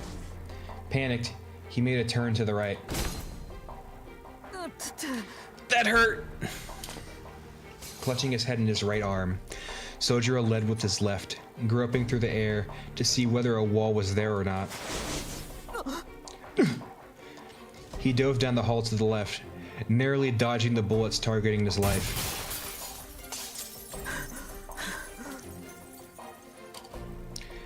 Urged by the sound of approaching footsteps, he ran without thinking. The last one was close. A hair closer would have meant his life. He caught the odor of burnt hair from the back of his neck. He was very lucky. Or perhaps very unlucky. If he were actually lucky, he would not be in this situation in the first place. The second floor of the House of Mirrors was structured like a giant spiral. It wound left, starting from the outside wall.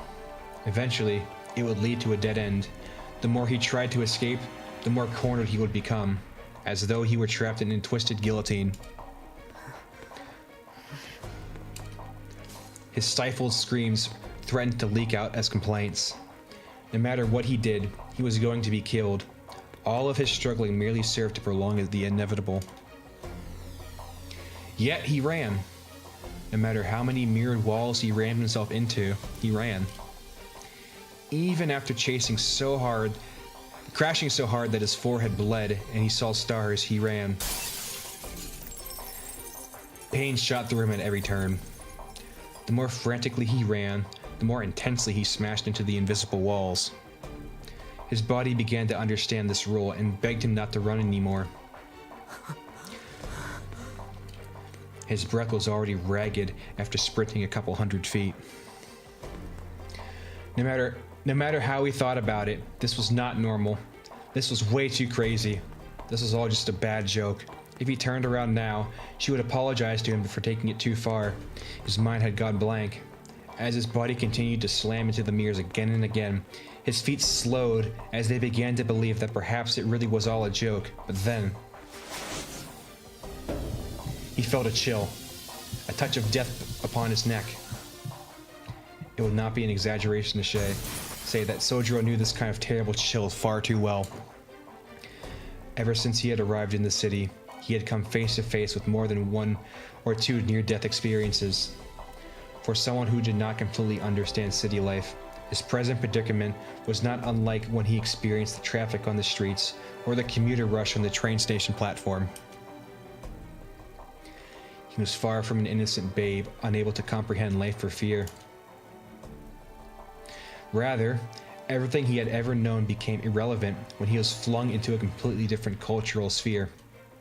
Even society's promises of safety, something urbanites took for granted, were threats unknown. So he was used to this already. Though if he were to be honest, he was dissatisfied with some things. Things superfluous to necessity. This world was overflowing with valueless things, and they were all dangerous in some way. Even in the everyday necessities sold at the convenience stores were... Even the everyday necessities sold at the inconveniences were, as far as he was concerned, amazing tools. Civilization had raised the standard of living so high that it had numbed humanity's sense of danger. The city's constant pursuit of wealth and convenience was a poison to a country boy like Sojiro. And he did not have the capacity to accept these conveniences. That it was possible for such conveniences to easily and suddenly be misused and cause unintended accidents had always made him anxious. Why? He had to wonder why he was even here.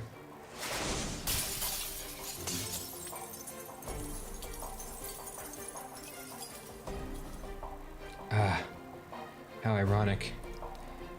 It took the real threat of death to finally make him realize, like a divine revelation, what he'd failed to understand until now. He'd always had to expect the unexpected.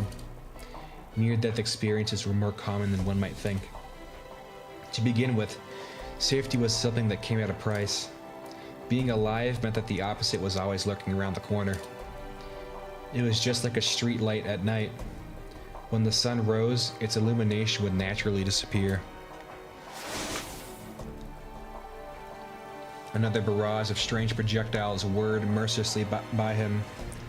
He recalled in the back of his mind the charred remains of someone at the hands of that blue flame 2 nights prior.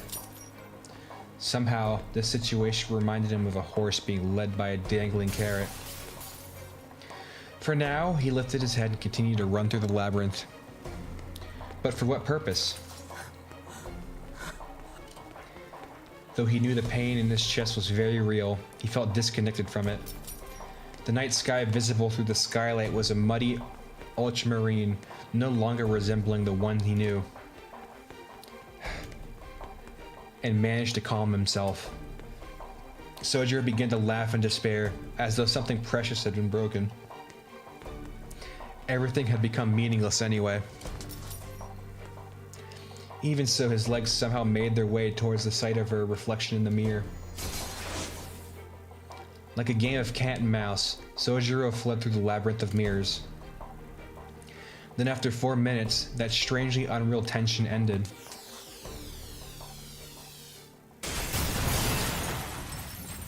The 9th shot of blue light hit inches away from him. It exploded the moment it made impact, launching Sojiro into the opposite wall. Of all the far he had taken thus far, this shot indisputably brought him the closest to death. Groaning, he collapsed on the floor.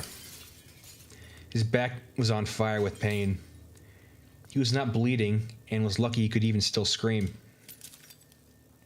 Yet his body refused to move. Physically and mentally, he still had something to spare. The pain was not as bad as that he couldn't get up. It was just that there's a skylight above him, and he can glimpse the dark of the night sky beyond. The feeling that overcame him was a raw, selfish bout of grief. Oh, it was just so cruel to have to stare at that remainder of whatever short life he had to live. Sojiro's ragged breath slowed. For all intents and purposes, he had given up. He had given up freeing from the pursuing footsteps, and perhaps even the root of all his problems. Well, at least it was Ozaki who got to kill me. Sojiro Suzuki felt things that, in any other circumstances, he would never Sojiro felt feelings that, in any other circumstances, he would never feel. Incidentally, without exaggeration or embellishment, this was the only mistake he had ever made in his entire life. Staring vacantly into the night sky above, Sojiro listened as the footsteps drew nearer. Give up? You give up? It was the closest her voice had ever been to him. Perhaps feeling that he had finally given up, she approached his collapsed form. In the dark, mirror-lined corridor, he could not make out her expression. Without a word, Sojiro raised his eyes to meet his murderer. I suppose if you don't care, you don't have to ask. You really do throw me off. Most people would ask me why I'm going to kill them right about now. Alko spoke from within the shadows. His eyes widened in bewilderment. Now that she had mentioned it, he realized that that would have been the most obvious question to ask. He had more or less picked up on the fact that he was being killed for learning some secret, but it was human nature to want to know more. That makes sense, now that you mention it. A simple affirmation. His face was a mixture of resignation and a forlorn longing. He thought for a moment before. But you don't have to say anything. I don't want to hear it. He responded in a mature, subdued voice.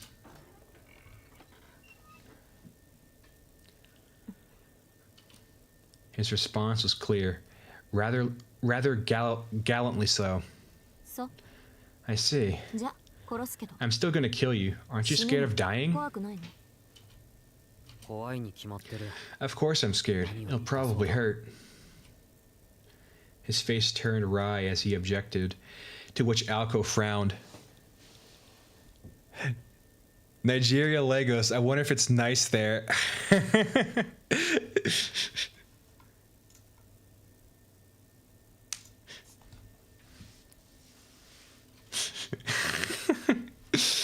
As nonchalant as he could be, he was honest about his feelings. Of course that would be scary. I'd be scared too, you know. Sorry though, you'll just need to deal with it. It's okay if you call me a monster, that's exactly what I am right now. I guess in that way I'm just like you. I don't have what you would call normal morals. Helps when I need to murder someone. Sojiro's finger twitched in response to her indifferent tone, as if to say that, despite having given up on just about everything, his body could not let those words slide. Murder's wrong, you know. We went through this, I know that already. Alko raised her right hand. The light from the crest illuminated her face. It goes without saying that her expression was unchanged. She was not crying, nor was she smiling. It was a young woman who had excised her feelings. Deal with it was another thing Sojiro could not let slide. Sojiro could read on Alko's face that she was not herself. She was in pain, and to a degree he had never seen her in. Sorry, but I guess I do have something to say. What is it? But don't think you can trick me into letting you go just by making me feel bad.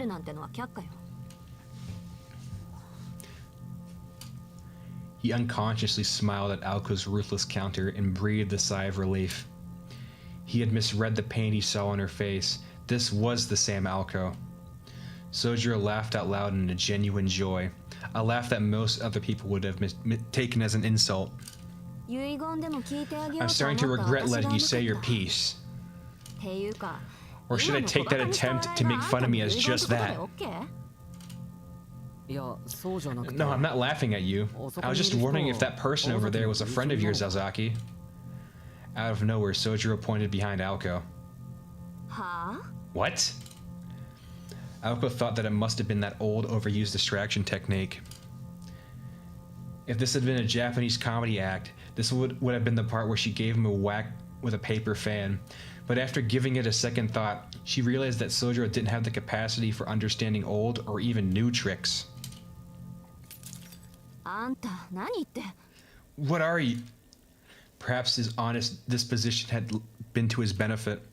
Without thinking, Alko gave in to her curiosity and turned her gaze towards the direction his finger was pointing. And there, something that should have not been there in the maze, something with the creaking wooden smile. It was the ominous, creepy, uncanny figure of a girl. A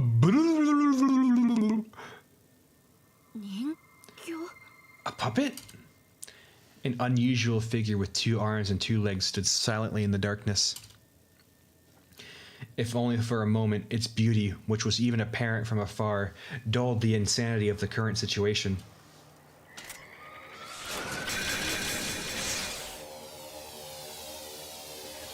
Extend, extend, extend! The utterly unknown threat made Alko freeze on spot. Avoiding it didn't even occur to her. Humans possess intelligence and knowledge, but when confronted with the unknown, they fail to process what to do, and...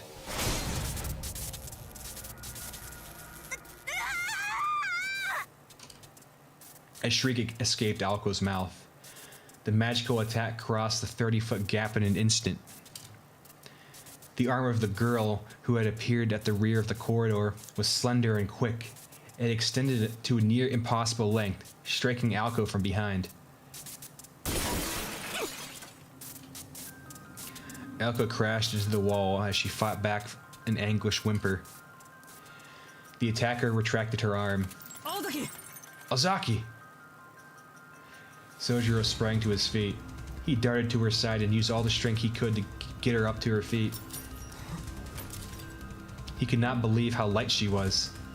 In Sojiro's mind, Alko was an extraordinary individual. He'd expected that if he were ever to touch her, it would be apparent that she was far stronger than him. But in reality, she felt about as heavy as you would expect a 100-pound girl to feel. Meanwhile, that thing continued to reel its arm, as if it were some kind of mechanism. Having extended its arm 30 feet from the elbow joint, it clanked as it returned to its previous shape and size. Are you okay? Are you for real? How can you look at me and think that right now? Alko tore her hand away from Sojiro's. Suddenly, she felt her knees buckle from under his, but Sojiro caught her before she could hit the ground and helped her to her feet. Don't push yourself too hard. So, do you know this thing? He looked back at the eerie shadow 30 feet away as it finished retracting its arm. Yeah, I fought one of its friends a while back. Alko grabbed her lower back as she answered. A searing pain shot through her. It's just a bruise. How can it hurt this much? It could have killed me, catching me off guard like that. Or maybe it can't kill from that distance. No, that can't be it. I must be missing something. Alko tried to steady her breathing as she assessed the damage done to her back. The pain was quick to fade and her breathing returned to normal. For the time being, her motor function were no longer hindered, which meant that the real damage was elsewhere.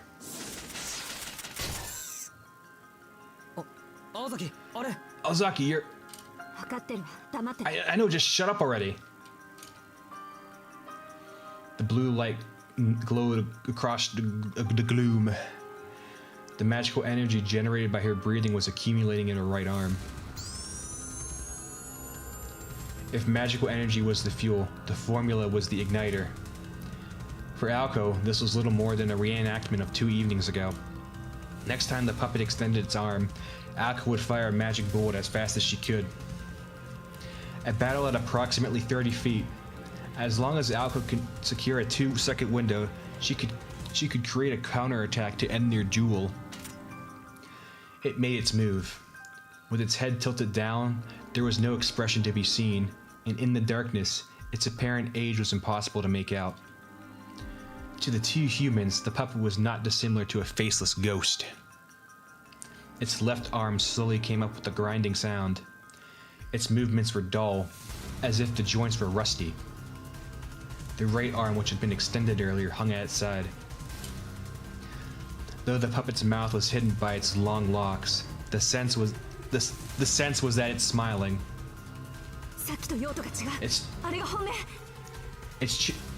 It's changing it up. It's attacking from the left. Move it, Suzuki. She threw herself into Sojiro and extended her hand. Its arm extended at that very moment. The timing was impeccable. In a single second, Alco's snap bullet scored a direct hit on the puppet's arm, throwing off its trajectory and sending it crashing to the puppet's body with a violent explosion. Or at least that's what you thought would have happened if the magic formula had been invoked.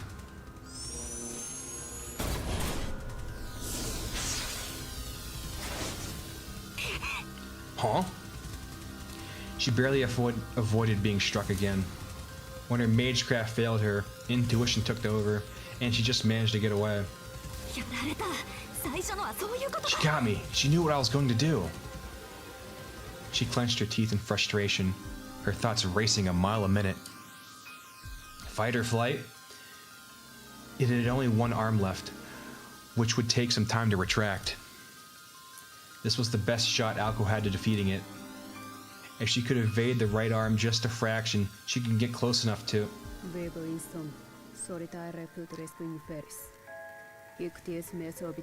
Oh, she's talking in weird tongues.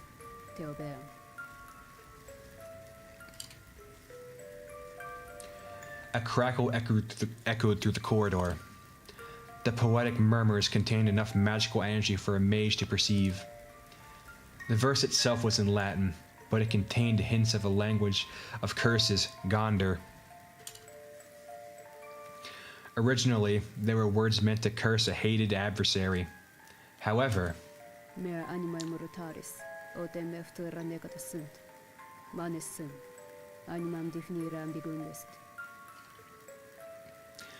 the puppet was directing the words at itself. Curses beget curses. The victim calls down a curse on the assailant, creating a vicious cycle of negativity. The incantation was meant to do just that. However, this was ultimately a one-puppet show. An unprecedented source of power akin to auto-intoxication.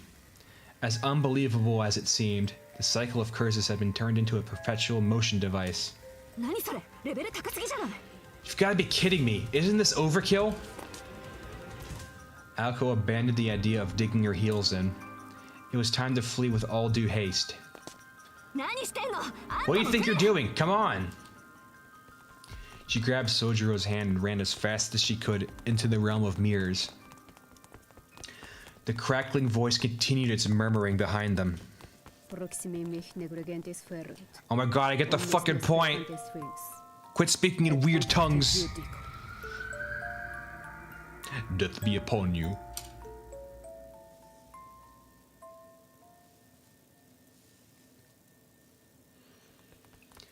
Alco fought against the pain in her back as she ran through the mirrored corridor. She dragged Sojiro by the hand. Aozaki, are you okay? My spine is numb, but it could be worse. My internal organs seem fine, and I don't think I'm bleeding internally. She cursed inwardly at how much of a mess she felt, though. Unlike Sojiro, Alco did not run into any transparent walls. Thanks not to superior sight, but rather preparation. She'd hammered the layout into the building in her memory. 兵器ってわかるのか You're really okay? How can you tell? そりゃ自分の Because 体 it's も my body. 身体 One of the 管理 first thing a 途中の mage くせに learns is how to keep track of your body. Aoko's matter-of-fact answer contrasted with Sojiro's nervous questioning. The corridor grew shorter with each and every turn. At first, they were able to advance in a straight line for about 100 feet at a time. But by now, they were forced to turn a corner every 50 feet or so. あいつはあの夜の Is that the one from the other night? 多分ね Probably the same pattern, at least. Whoever's behind it must be pretty wealthy to be throwing a valuable automaton よ around っ like ぽ it's ど a お金 toy. 持ちなんだろうけど Sojiro furrowed his brows. He was grateful that she was answering his questions, but was baffled by the strange words she was using. 青崎ストップ What up, もう随分 Alzaki? 走ったぞ We've been running for a long time. あいつは曲がり角一つ分向こ We're う a だ good corner ahead of it. We can afford to rest for a moment. His words suggested that there was still... Fuck! His words suggested that he was still concerned about her injuries. Aoko shook her head in irritation. あの距離を狙ってくる相手に通路一つ Not 分の enough リードは against 無理 something with that kind of range. We need to keep running until we're 2 or 3 turns clear at least. Sojiro nodded. With that matter settled, he な asked, んで俺を連れて行ってるんだ Why didn't you leave me behind? 逃げられたくないからじゃない Why do you think? So you couldn't get away, idiot. Answering curtly, Aoko glanced at her naive prey. The two of them headed for the next corner. Their legs began to slow as they rounded one more. Aoko rubbed her back as she tried to catch her breath. Though Aoko had insisted that she was fine, it appeared to have been bravado. Even the usually clueless Sojiro felt the desperation they were in. He stood behind Aoko with his arms folded. While they had a moment, he tried to make sense of everything. First, Aoko had nearly killed him. Though he was saved at the last possible second, it was by the strange, stretchy woman Aoko had burned to ashes 2 nights prior. He could barely make sense out of that night, but he considered it a her because it looked feminine. The woman's attack wounded Aoko's back and forced her to flee. Aoko had taken Sojiro with her, claiming that the reason she did so was to prevent her prey from escaping. In other words, 青崎は you haven't given up, have you, Ozaki? 当たり前よ Of course あ not. んなやつ Even if I had to face 2 of those things, I'd still have plenty left to take care of the likes of you. Her tone was sharp, but even Sojiro could see that she was struggling to stay confident. The damage to her body was too much to afford her any optimism. Still, the fury in her eyes refused to accept the circumstances. 中がところどこ The ろ magic ショート circuits are shorting out like crazy, あの which 右 means that right arm of hers must be jamming my 感染させる邪魔 spells. ってわけね Though the proper response would have been for her to tremble in fear, she did nothing but shake her fists in anger. The disruption of formula was only supposed to work on absolute beginners. If it had been her roommate, the arm would have been repelled the instant it hit her, and the attacker's circuits burned out rather than her own. Attempting to establish a link to the magic circuits of another mage was like presenting your heart to it on a silver platter. It would be of no use in a battle against the superior mage. Almost 10:30, my kids. My kids. Well, after like a next scene change where there's a little saving loading icon, I'll stop. And yet her adversary had been designed to do just that. Coupled with the attacks on areas of Misaki under Aoko's jurisdiction these last few weeks, it was a clear statement from the enemy, who had revealed itself as a fellow mage 2 days ago. In other words, the puppet saw Aoko as no threat at all. 敵ながら正確な Played 判 right 断 into her hands, huh? While she was still angry, the whirlwind of emotions within her started to fade. Her face was that of a hunter far beyond her years. なんか俺の時より真剣だな You seem to be more concerned about this thing rather than you were hunting me. まあね Well, あんたの時は遊 naturally, びが入って I る was し only playing with you. Huh? Sojiro was not sure whether to be happy or sad at that. This is all so confusing that I don't even know where to start. But can I just ask one question? Alko did not respond. Her eyes were focused on the darkness before them. The silence was heavy, and the darkness was like a noose closing in on them. But Sojiro continued in spite of the indifference. Are you gonna kill her too, Aozaki? A stillness fell over them. It was as if the gloom was pulling them in. No response. Their breathing was the only sound echoing the dim corridor. There stood Sojiro, forcing her to confront her sins and the magician girl who continued to ignore him. They spent a few seconds, seemingly frozen in time. Yes, that's a sticking point for you, isn't it? Alko whispered in a lifeless tone. Her sigh was tinged with both resignation and contempt. A sticky what? Nothing, forget it. But just so you know, that thing that's following us isn't human. You might not believe this, but it's a puppet that can move on its own will, just like one from the other night. Sojiro nodded as he processed the information. Not only did he not doubt her story, but he seemed to have accepted it at face value. You're awfully calm.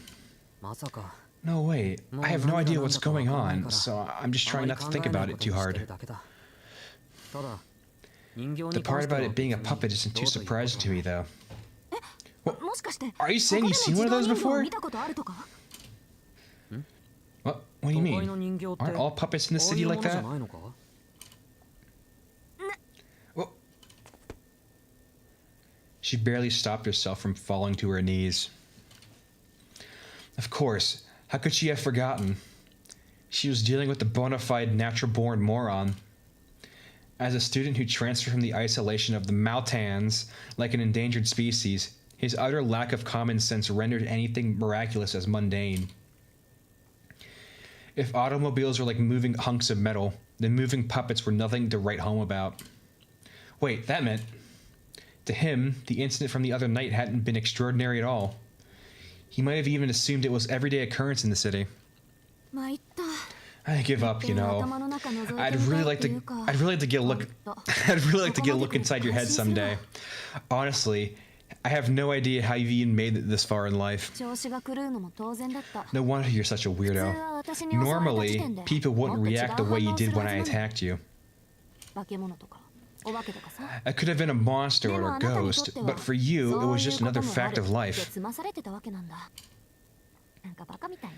I'm starting to feel like the real moron here. Her strained face returned to normal for a moment. It hit her. There had been another way to handle this without anyone getting hurt. But the damage had already been done. There were no do-overs in life, or nor should there be. Her own mistaken assumptions had sent the situation spiraling out of control. But now that Sojiro was involved, she had to make sure that her secret was safe with him. Even if there had been another, better option, that ship had sailed. Human relationships were ultimately driven by mutual misunderstandings. They were like tapestries woven from mismatched intentions.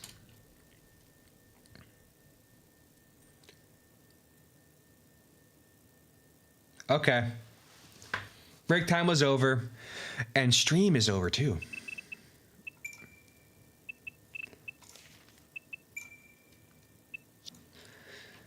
Okay, exit game. Now it's just me. Sorry guys, I gotta go deal with my kids. You know, I went a little overtime, so my kids are probably about to like shit themselves or something. I don't know. But yeah, I probably should go get to my kids soon. Actually, there's a lot more chapters than I thought. There's actually like 12 chapters or so, which is funny because the devs want you to stop streaming at like chapter 6, which is kind of funny. But yeah, I'm going to head off. like I said, I'm probably going to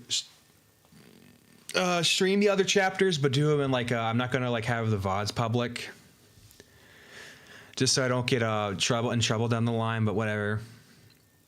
Anyways, I will be seeing you later.